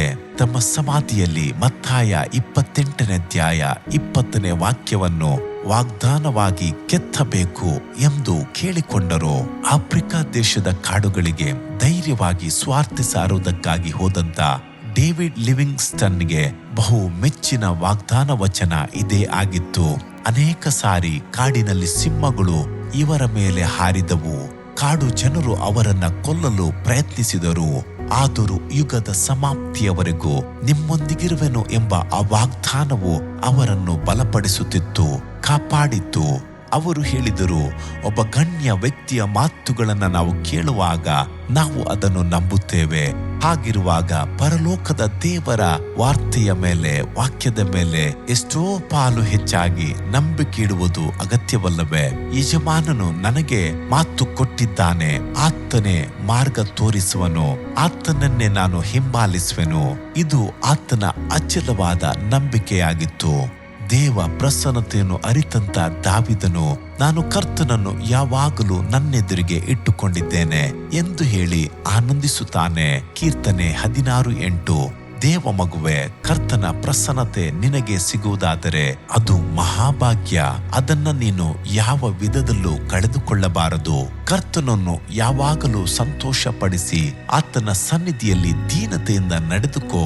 ಕಾನಾನನ್ನು ಸ್ವಾಸ್ಥ್ಯ ಮಾಡಿಕೊಳ್ಳುವುದಕ್ಕಾಗಿ ಕರ್ತನು ಯೆಹೋಶುವನನ್ನು ಆರಿಸಿಕೊಂಡಾಗ ಅವನಿಗೆ ಕೊಟ್ಟಂತ ಮೊದಲನೇ ವಾಗ್ದಾನ, ನಿನ್ನ ಸಂಗಡ ಇರುವೆನು, ನಿನ್ನ ಕೈ ಬಿಡುವುದಿಲ್ಲ, ತೊರೆಯುವುದಿಲ್ಲ, ಸ್ಥಿರಚಿತ್ತನಾಗಿರು. ಯೆಹೋಶುವ 1:5 ವಾಕ್ಯ. ಈ ವಾಗ್ದಾನವನ್ನು ದೃಢವಾಗಿ ಹಿಡಿದುಕೊಂಡ ಯೆಹೋಶುವನು ಕಾನಾನಿನಲ್ಲಿದ್ದ 7 ಜನಾಂಗಗಳನ್ನು 31 ಅರಸರನ್ನು ಕೆಡವಿ ಹಾಕಿದನು. ಆದರಣೆಯ ವಾಗ್ದಾನ. ನಿಮ್ಮ ಹೃದಯವು ಕಳವಳಗೊಳ್ಳದೆ ಇರಲಿ. ಯೋಹಾನ 14:1. ಪ್ರಪಂಚವು ಆದರಣೆಗಾಗಿ ಪರಿತಪಿಸುತ್ತಿದೆ. ನಮ್ಮ ಕಷ್ಟಗಳನ್ನು, ಚಿಂತೆಗಳನ್ನು ಯಾರಾದರೂ ಕೇಳಲಾರರ? ಕೇಳಿದವರು ನಮಗೆ ದಯ ತೋರಿಸಲಾರರ ಎಂದು ಪರಿತಪಿಸುತ್ತದೆ.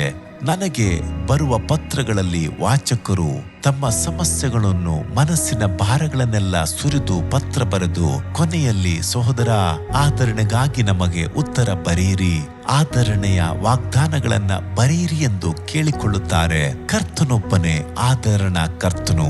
ನಮ್ಮ ಒಬ್ಬೊಬ್ಬರನ್ನು ಆದರಣೆ ಪಡಿಸುವಂತ ಕೃಪಾಳು ಆತನೇ ಆಗಿದ್ದಾನೆ. ಯೇಸು ಸ್ವಾಮಿ ಈ ಲೋಕವನ್ನ ಬಿಟ್ಟು ಹೋಗುವುದನ್ನು ಅರಿತ ಶಿಷ್ಯರು ಬಹಳ ಕಳವಳ ಪಟ್ಟರು. ಎಲ್ಲವನ್ನ ಬಿಟ್ಟು ಯೇಸು ಕ್ರಿಸ್ತನನ್ನ ಹಿಂಬಾಲಿಸಿದರು. ಯೇಸು ಕ್ರಿಸ್ತನಿಗಾಗಿ ಪರಿಸಾಯರ, ಸದ್ದುಕಾಯರ ವಿರೋಧವನ್ನು ಕಟ್ಟಿಕೊಂಡರು. ಯೇಸು ಕ್ರಿಸ್ತನೊಂದಿಗೆ ತಮಗೂ ಸಹ ಮಹಿಮೆಯಾದ ಭವಿಷ್ಯವಿದೆ ಎಂದುಕೊಂಡಿದ್ದರು. ಆದರೆ ಈಗ ಕರ್ತನು ಭೂಲೋಕವನ್ನ ಬಿಟ್ಟು ಹೋಗುತ್ತಾನಲ್ಲ ಎಂದು ಕಳವಳ ಪಟ್ಟರು. ಕಳವಳಗೊಂಡ ಅವರನ್ನು ಕರ್ತನು ಬಹಳವಾಗಿ ಸಂತೈಸಿದನು. ಆತನು ಕೊಟ್ಟಂತ ಆದರಣ ವಾಕ್ಯವನ್ನು ಯೋಹಾನ 14 ಓದಿ ನೋಡಿರಿ. ದೇವ ಮಗುವೆ, ಆ ವಾರ್ತೆಗಳು ನಿಜವಾಗಿಯೂ ನಿನ್ನನ್ನು ಸಂತೈಸುವವು. ನೀವು ನನ್ನ ಹೆಸರಿನಲ್ಲಿ ಏನೇನು ಬೇಡಿಕೊಳ್ಳುವಿರೋ ಅದನ್ನು ನೆರವೇರಿಸುವೆನು ಅಂದನು. ತಂದೆಯು ನಿಮಗೆ ಬೇರೊಬ್ಬ ಸಹಾಯಕನನ್ನು ನಿಮ್ಮ ಸಂಗಡ ಇರುವುದಕ್ಕೆ ಕೊಡುವನು ಎಂದು ಹೇಳಿದನು. ನಾನು ನಿಮ್ಮನ್ನು ಅನಾಥರನ್ನಾಗಿ ಬಿಡುವುದಿಲ್ಲ, ತಿರುಗಿ ನಿಮ್ಮ ಬಳಿ ಬರುತ್ತೇನೆ, ಶಾಂತಿಯನ್ನ ನಿಮಗೆ ಬಿಟ್ಟು ಹೋಗುತ್ತೇನೆ ಎಂದೆಲ್ಲ ಆದರಣ ವಾಕ್ಯಗಳನ್ನು ನೀಡಿದನು. ಹೌದು, ಆತನು ಕನಿಕರವುಳ್ಳ ತಂದೆಯು ಸಕಲ ವಿಧವಾಗಿ ಸಂತೈಸುವ ದೇವರು ಆಗಿದ್ದಾನೆ. 2 ಕೊರಿಂಥ 1:3. ದೀನರಿಗೊಂದು ವಾಗ್ದಾನ. ನಾನಾದರೂ ಕುಗ್ಗಿದವನು ದಿಕ್ಕಿಲ್ಲದವನು ಆಗಿದ್ದೇನೆ. ಕೀರ್ತನೆ 40:17.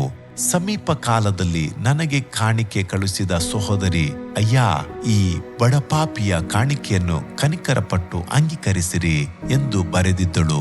ಬಡಪಾಪಿ ಎಂದು ಬರೆದಿದ್ದ ಆ ಮಾತು ನನ್ನ ಮನಸ್ಸನ್ನು ಮುರಿಯಿತು. ದೇವ ಮಗುವೆ, ನೀನು ಬಡ ಸ್ಥಿತಿಯಲ್ಲಿರುವೆಯೋ? ನಿನ್ನ ಬಡತನದಿಂದಾಗಿ ಎಲ್ಲರೂ ನಿನ್ನನ್ನ ಕೀಳರಿಮೆಯಿಂದ ನೋಡುತ್ತಾರೋ, ಮಾತನಾಡುತ್ತಾರೋ? ಕಳವಳ ಪಡದಿರು, ಆತನನ್ನೇ ದೃಷ್ಟಿಸು. ಎಂಥ ಬಡ ಸ್ಥಿತಿಯಲ್ಲಿ, ದನದ ಕೋಟಿಕೆಯಲ್ಲಿ, ಆ ಕೊಳಕಿನ ಸ್ಥಳದಲ್ಲಿ ಮಲಗಿದ್ದನಲ್ಲವೇ? ಬಳಗಿಯ ಮನೆಯಲ್ಲಿ ಎಷ್ಟು ಬಡತನದಲ್ಲಿ ಜೀವಿಸಿದ್ದನಲ್ಲವೇ? ಬೇರೆಯವರ ಕತ್ತೆ, ಬೇರೆಯವರ ಹಡಗು, ಬೇರೆಯವರ ಸಮಾಧಿ, ಈ ರೀತಿಯಾಗಿ ತನ್ನ ಜೀವಿತವನ್ನೆಲ್ಲ ಆತನು ಕಳೆದನಲ್ಲವೇ? ಆತನು ನಿನ್ನ ಜೀವಿತದ ಎಲ್ಲಾ ಸಮಸ್ಯೆಗಳನ್ನು ಅರಿತಿದ್ದಾನೆ. ನಿನ್ನ ಕಣ್ಣೀರನ್ನು ಅರಿತಿರುವನು. ತನ್ನ ಬಂಗಾರದ ಹಸ್ತದಿಂದ ನಿನ್ನ ಕಣ್ಣೀರನ್ನ ಒರೆಸುವನು. ಸತ್ಯವೇದವು ದೇವರು ಲೌಕಿಕ ವಿಷಯದಲ್ಲಿ ಬಡವನಾಗಿರುವವರನ್ನ ಆದುಕೊಂಡು ದೇವರು ನಂಬಿಕೆಯಲ್ಲಿ ಐಶ್ವರ್ಯವಂತರಾಗಿಯೂ ತನ್ನನ್ನು ಪ್ರೀತಿಸುವವರಿಗೆ ತಾನು ವಾಗ್ದಾನ ಮಾಡಿದ ರಾಜ್ಯಕ್ಕೆ ಬಾಧ್ಯರನ್ನಾಗಿಯೂ ಇರಬೇಕೆಂದು ನೇಮಿಸಲಿಲ್ಲವೋ ಎಂದು ಹೇಳುತ್ತದೆ. ಯಾಕೋಬ 2:5. ದೇವ ಮಗುವೆ, ಕರ್ತನು ನಿನ್ನನ್ನು ನಂಬಿಕೆಯಲ್ಲಿ ಶ್ರೀಮಂತನನ್ನಾಗಿಸಿ ತನ್ನ ಕೃಪೆಯ ಮಹಿಮೆಯಿಂದ ನಿನ್ನನ್ನು ತುಂಬಿಸಿದ್ದರಿಂದ ಕರ್ತನನ್ನು ಕೃತಜ್ಞತೆಯಿಂದ ಸ್ತುತಿಸು. ಪ್ರಪಂಚದ ಶ್ರೀಮಂತರಿಗೆ ಇಲ್ಲದಂತ ದೈವ ಸಮಾಧಾನವನ್ನು ನಿನ್ನೊಳಗೆ ಇರಿಸಿರುವುದರಿಂದ ಕರ್ತನನ್ನು ಮಹಿಮೆ ಪಡಿಸು. ಬಡಪಾಪಿಗೆಂದು ನಮ್ಮ ಕರ್ತನು ಅನೇಕ ವಾಗ್ದಾನಗಳನ್ನು ಇಟ್ಟಿದ್ದಾನೆ. ಅವುಗಳನ್ನ ಸ್ವಾಸ್ಥ್ಯ ಮಾಡಿಕೋ. ನೀನು ದೀನರಿಗೆ ಕೋಟೆ, ಇಕ್ಕಟ್ಟಿನಲ್ಲಿ ದರಿದ್ರರಿಗೆ ರಕ್ಷಣೆಯ ದುರ್ಗ, ಬಿಸಿಲಿಗೆ ನೆರಳು, ಭೀಕರ ಶ್ವಾಸವು ಗೋಡೆಗೆ ಬಡಿದು ಬೀಡುವ ಬಿರುಗಾಳಿಯಂತಿರುವಾಗ ಆಶ್ರಯವೂ ಆಗಿದ್ದಿ. ಯೆಶಾಯ 25:4. ಸೇವಕರಿಗಾಗಿ ವಾಗ್ದಾನ.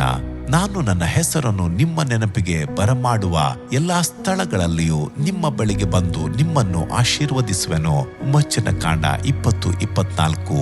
ಕರ್ತನು ತನ್ನ ಸೇವಕರಿಗೆಂದು ಬಹು ವಿಶೇಷವಾದ ವಾಗ್ದಾನವನ್ನಿಟ್ಟಿದ್ದಾನೆ. ಅವು ಮಹಾ ಮಹಿಮೆ ಉಳ್ಳವುಗಳು. ನಾನು ನನ್ನ ಸೇವೆಯನ್ನು ಬೀದಿಗಳಲ್ಲಿ ಪ್ರಸಂಗ ಮಾಡುವುದರಿಂದ ಆರಂಭಿಸಿದೆನು. ಬೆಳಗಿನ ಜಾವ 5 ಗಂಟೆಗೆ ಬೀದಿಗಳಲ್ಲಿ ನಡೆಯುತ್ತಾ ಯೇಸು ರಕ್ಷಿಸುತ್ತಾನೆ, ಯೇಸು ಪಾಪಗಳನ್ನ ಮನ್ನಿಸುತ್ತಾನೆ, ಗುಣಪಡಿಸುತ್ತಾನೆ, ಯೇಸು ವಿಮೋಚಿಸುತ್ತಾನೆ ಎಂದು ಹೇಳಿಕೊಂಡೇ ಹೋಗುತ್ತಿದ್ದೆನು. ಆಸ್ಪತ್ರೆಗೆ ಹೋಗಿ ವ್ಯಾಧಿಯುಳ್ಳವರ ಹಾಸಿಗೆಯಲ್ಲಿ ಕುಳಿತು ಅವರನ್ನ ಸಂತೈಸಿ ಯೇಸು ಕ್ರಿಸ್ತನನ್ನ ಪರಿಚಯಿಸಿ ಕರ್ತನ ಹೆಸರಿನಲ್ಲಿ ನಾನು ಎಲ್ಲಿ ನಿಂತರೂ ಅಲ್ಲಿ ಆತನ ಪ್ರಸನ್ನತೆಯನ್ನು ಅನುಭವಿಸುವಂತೆ ಮಾಡುತ್ತಿದ್ದರು. ಈ ವಾಗ್ದಾನವೇ ನನ್ನ ಹೆಸರನ್ನು ನೆನಪಿಗೆ ಬರಮಾಡುವ ಎಲ್ಲ ಸ್ಥಳಗಳಲ್ಲಿಯೂ ನಿಮ್ಮ ಬಳಿ ಬಂದು ನಿಮ್ಮನ್ನು ಆಶೀರ್ವದಿಸುವೆನು ಎಂಬುದು ವಿಮೋಚನ ಕಾಂಡ 20:24. 16 ವರ್ಷಗಳು ಸರ್ಕಾರಿ ನೌಕರಿಯಲ್ಲಿದ್ದುಕೊಂಡೇ ಕರ್ತನಿಗೆ ಸೇವೆ ಮಾಡುತ್ತಾ ಬಂದೆನು. ಕರ್ತನು ನನ್ನನ್ನು ಪೂರ್ಣ ಸೇವೆಗೆ ಕರೆದಾಗ ಸತ್ಯವೇದದಲ್ಲಿ ದೇವ ಸೇವಕರಿಗೆಂದು ಕೊಡಲ್ಪಟ್ಟ ವಾಗ್ದಾನಗಳನ್ನೆಲ್ಲ ಓದಿಕೊಂಡು ಅವುಗಳನ್ನ ಸ್ವಂತ ಮಾಡಿಕೊಂಡೆನು. ಯೇಸು ಅಂದನು, ಯಾವನಾದರೂ ನನ್ನ ಸೇವೆಯನ್ನ ಮಾಡುವುದಾದರೆ ತಂದೆಯು ಅವನಿಗೆ ಬಹುಮಾನ ನೀಡುವನು. ಯೋಹಾನ 12:26. ಯೋಚಿಸಿ ನೋಡಿರಿ, ತಂದೆಯೇ ಅವರಿಗೆ ಬಹುಮಾನ ಮಾಡುವುದು ಎಂಥ ಭಾಗ್ಯಕರವಲ್ಲವೇ? ಅಷ್ಟೇ ಅಲ್ಲ, ಸೇವಕರ ಸ್ವಾಸ್ಥ್ಯವೆಂದು ಕರ್ತನು ಹೇಳುವಾಗ ನಿನ್ನನ್ನು ಎದುರಿಸಲು ಕಲ್ಪಿಸಿದ ಯಾವ ಆಯುಧವು ಜಯಿಸದು. ನಿನಗೆ ವಿರುದ್ಧವಾಗಿ ಏಳುವ ಪ್ರತಿಯೊಂದು ನಾಲಿಗೆಯನ್ನ ದೋಷಿ ಎಂದು ನೀನು ಖಂಡಿಸುವಿ. ಈ ಸ್ಥಿತಿಯೇ ಕರ್ತನ ಸೇವಕರ ಸ್ವಾಸ್ಥ್ಯವು ನಾನು ದಯಪಾಲಿಸುವ ಸಧರ್ಮದ ಫಲವು ಆಗಿದೆ ಎಂದು ಕರ್ತನು ಅನ್ನುತ್ತಾನೆ. ಯೆಶಾಯ 54:17. ಆತನ ದಾಸರು ಆತನಿಗೆ ಯಾಜಕ ಸೇವೆ ಮಾಡುವರು, ಅವರಿಗೆ ಆತನ ಮುಖದರ್ಶನವಾಗುವುದು. ಪ್ರಕಟಣೆ 22:4. ದೇವ ಮಗುವೆ, ನೀನು ನಿಷ್ಠೆಯಿಂದ ಸೇವೆ ಮಾಡುವಿಯಾದರೆ ನಿಶ್ಚಯವಾಗಿಯೂ ಅರಸರು ನಿನ್ನನ್ನು ಹುಡುಕಿ ಬರುವರು. ನೂತನಗೊಳಿಸುವ ವಾಗ್ದಾನಗಳು. ಯಾವನಾದರೂ ಕ್ರಿಸ್ತನಲ್ಲಿದ್ದರೆ ಅವನು ನೂತನ ಸೃಷ್ಟಿಯಾದನು. ಇಗೋ, ಪೂರ್ವಸ್ಥಿತಿ ಹೋಗಿ ಎಲ್ಲ ನೂತನವಾಯಿತು. 2 ಕೊರಿಂಥ 5:17. ಇಗೋ, ನಾನು ನೂತನ ಕಾರ್ಯಗಳನ್ನು ಮಾಡುವೆನು. ಯೆಶಾಯ 43:19. ಅನೇಕರು ಹಳೆಯ ಸೋಲುಗಳನ್ನು ಎಣಿಸುತ್ತಾ ಪರಿತಪಿಸುತ್ತಲೇ ಇರುವರು. ದೇವ ಮಗುವೆ, ಅವೆಲ್ಲವನ್ನ ದೂರ ಬಿಸಾಡಿಬಿಡು. ಕರ್ತನು ನಿನ್ನನ್ನು ಹೊಸ ಸೃಷ್ಟಿಯನ್ನಾಗಿ ಮಾಡುವನು. ಒಂದು ನೂತನವಾದ ಮಹಿಮೆಯಾದ ಸೃಷ್ಟಿಯನ್ನಾಗಿ ಮಾಡುವನು. ಒಂದು ನೂತನವಾದ ಮಹಿಮೆಯಾದ ಜೀವಿತವು ನಿನಗಾಗಿ ಕಾದಿದೆ. ನಾವು ಕ್ರಿಸ್ತನ ಬಳಿ ಬರುವಾಗ ನೂತನವಾದ ವಾಗ್ದಾನಗಳೊಂದಿಗೆ ಬರುವೆವು. ಒಂದು ಬೀಜದಿಂದ ಹೊಸ ಮರ ಉಂಟಾಗುವಂತೆ ಕ್ರಿಸ್ತನೆಂಬ ಬೀಜ ನಮ್ಮೊಳಗೆ ಕ್ರಿಯೆ ಮಾಡಿ ನಮ್ಮನ್ನು ಹೊಸ ಸೃಷ್ಟಿಯನ್ನಾಗಿ ಮಾಡುತ್ತದೆ. ಆತನು ನನ್ನ ಬಾಯಲ್ಲಿ ನೂತನ ಕೀರ್ತನೆಯನ್ನು ಹುಟ್ಟಿಸಿದ್ದಾನೆ. ಅದು ನಮ್ಮ ದೇವರ ಸ್ತೋತ್ರವೇ. ಕೀರ್ತನೆ 43. ನಾವು ಹೊಸ ಹೆಸರನ್ನ ಪಡೆದುಕೊಳ್ಳುವೆವು. ಪ್ರಕಟಣೆ 2:17. ಆದ್ದರಿಂದ ನೀವು ನಿಮ್ಮ ಆಂತರ್ಯದಲ್ಲಿ ಹೊಸಬರಾಗಿ ನೂತನ ಸ್ವಭಾವವನ್ನು ಧರಿಸಿಕೊಳ್ಳಿರಿ. ಆ ಸ್ವಭಾವವು ದೇವರ ಹೋಲಿಕೆಯ ಮೇರೆಗೆ ಸತ್ಯಾನುಗುಣವಾದ ನೀತಿಯುಳ್ಳದ್ದಾಗಿಯೂ ದೇವ ಭಯವುಳ್ಳದ್ದಾಗಿಯೂ ನಿರ್ಮಿಸಲ್ಪಟ್ಟಿದೆ. ಎಫೆಸ 4:24. ಮಾರ್ಗರಕ್ಷಣೆಯ ವಾಗ್ದಾನ. ನಿನ್ನ ಎಲ್ಲಾ ನಡವಳಿಕೆಯಲ್ಲಿ ಆತನ ಚಿತ್ತಕ್ಕೆ ವಿಧೇಯನಾಗಿರು. ಆತನೇ ನಿನ್ನ ಮಾರ್ಗಗಳನ್ನು ಸರಾಗ ಮಾಡುವನು. ಜ್ಞಾನೋಕ್ತಿ 3:6. ನನ್ನ ತಂದೆಯವರಿಗೆ ಈ ವಾಗ್ದಾನವೆಂದರೆ ಬಹಳ ಇಷ್ಟ. ಅವರು ಹೊರಗೆ ಹೋಗುವಾಗಲೆಲ್ಲ ಈ ವಾಗ್ದಾನವನ್ನು ಹೇಳಿ ಪ್ರಾರ್ಥಿಸಿ ನಂತರ ಹೊರಡುತ್ತಿದ್ದರು. ಮಕ್ಕಳಾದ ನಾವು ಪ್ರಯಾಣಕ್ಕೆ ಹೊರಡುವಾಗ ಈ ವಾಗ್ದಾನವನ್ನ ಹೇಳಿ ಪ್ರಾರ್ಥಿಸದೆ ಕಳುಹಿಸುತ್ತಿರಲಿಲ್ಲ. ಅದೇ ರೀತಿ ಕರ್ತನು ತನ್ನ ವಾಗ್ದಾನದಂತೆ ಇದುವರೆಗೂ ನಮ್ಮನ್ನು ಕಾಪಾಡಿದ್ದಾನೆ. ಇನ್ನು ಮೇಲೆಯೂ ಕಾಪಾಡುತ್ತಾನೆ. ಕರ್ತನು ನಮ್ಮನ್ನ ನಡೆಸುವುದಾಗಿ ವಾಗ್ದಾನ ಮಾಡಿದರೆ ನಾವು ಸಹ ಆತನ ಹಸ್ತವನ್ನ ಹಿಡಿದು ಧೈರ್ಯದಿಂದ ನಡೆಯಬಹುದಲ್ಲವೇ? ಅನೇಕರು ಆತನ ಪ್ರೀತಿಯನ್ನು, ಕಾರುಣ್ಯವನ್ನು ತಳ್ಳಿಹಾಕಿ ಒಂಟಿಯಾಗಿ ನಡೆಯಲು ಬಯಸುತ್ತಾರೆ. ಅದು ಬಹು ಕಷ್ಟಕರವಾದದ್ದು ಮತ್ತು ಆಪತ್ತಿನದು ಆಗಿದೆ. ತೆರೆದ ಆಕಾಶದ ಕೆಳಗೆ ಮಾನವನು ಒಂಟಿಯಾಗಿರುವನು. ಆಕಸ್ಮಿಕಗಳು, ವಿಪತ್ತುಗಳು ಸಂಭವಿಸಬಹುದು. ವ್ಯಾಧಿಗಳು, ಕಷ್ಟಗಳು ಮನುಷ್ಯನನ್ನು ನಲುಗಿಸುತ್ತವೆ. ಅಶುದ್ಧಾತ್ಮಗಳು ಸತತವಾಗಿ ಹೋರಾಡುತ್ತಿರುತ್ತವೆ. ಇಂಥ ಪರಿಸ್ಥಿತಿಯಲ್ಲಿ ಕರ್ತನು ಮಾತ್ರವೇ ನಮ್ಮನ್ನು ನಡೆಸಲು, ರಕ್ಷಿಸಲು ಸಾಧ್ಯ. ಆದ್ದರಿಂದ ಆತನ ವಾಗ್ದಾನವನ್ನು ನಂಬಿ ಅದನ್ನು ಸ್ವಾಸ್ಥ್ಯ ಮಾಡಿಕೊಳ್ಳೋಣ.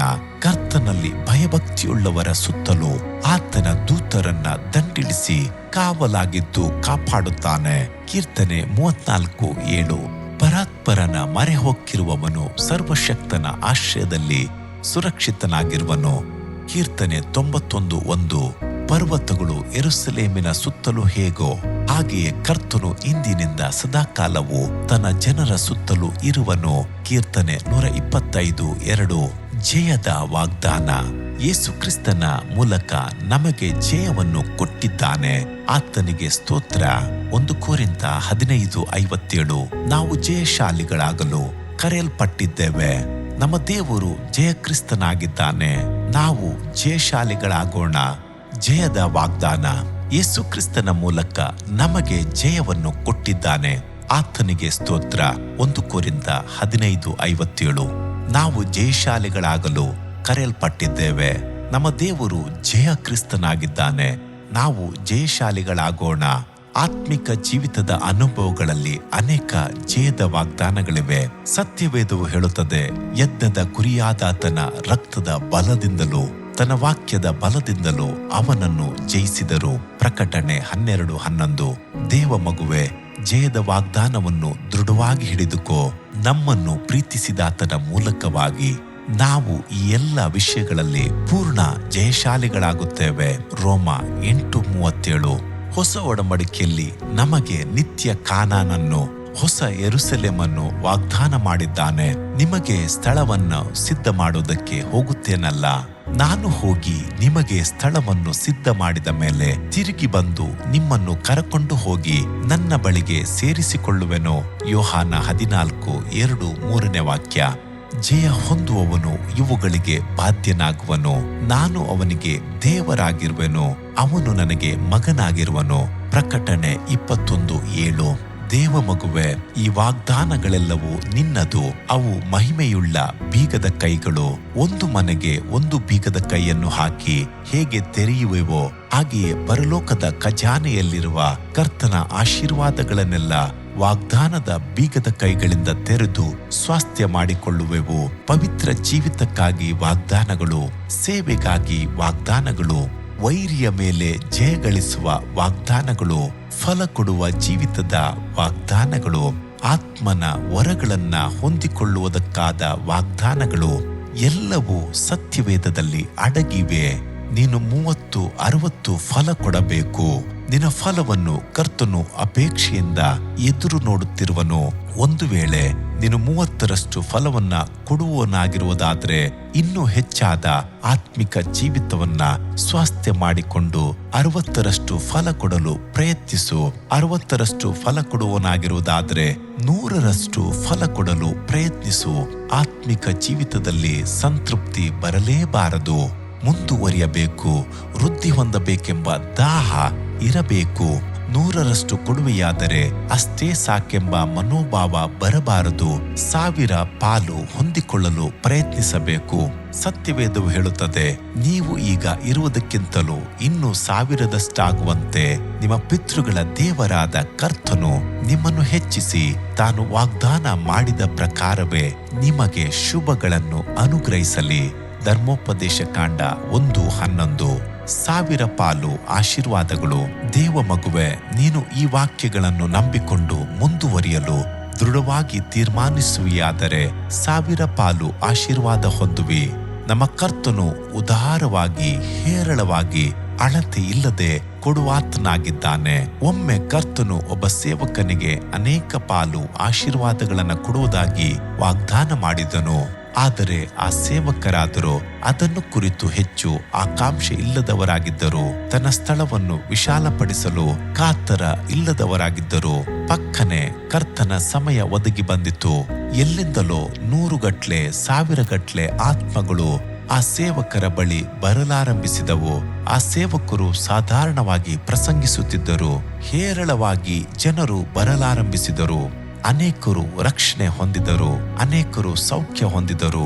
ಆದರೆ ಆ ಸೇವಕರು ನಂಬಿಕೆಯಿಂದ ತನ್ನ ಸಭೆಗೆ ಸ್ಥಳಾವಕಾಶ ಮಾಡಿಕೊಳ್ಳದೆ ಹೋದುದರಿಂದ ವಿಶ್ವಾಸಿಗಳನ್ನು ಹೆಚ್ಚು ಸಂಖ್ಯೆಯಲ್ಲಿ ದೇವಾಲಯದೊಳಗೆ ಇರಿಸಿಕೊಳ್ಳಲಾಗಲಿಲ್ಲ. ಅವರುಗಳು ಹೊರಗೆ ನಿಂತರು. ಅವರನ್ನು ಪರಾಂಬರಿಸುವವರಿರಲಿಲ್ಲ. ನಂಬಿಕೆಯಲ್ಲಿ ಅವರು ಮುಂದುವರಿಯಲಾರದವರಾಗಿ ಎಲ್ಲರೂ ಹಿಂಜಾರಿದವರಾಗಿ ಬಿದ್ದು ಹೋದರು. ಆ ಬೋಧಕರಿಗೆ ಬಹಳ ನಿರಾಶೆಯಾಯಿತು.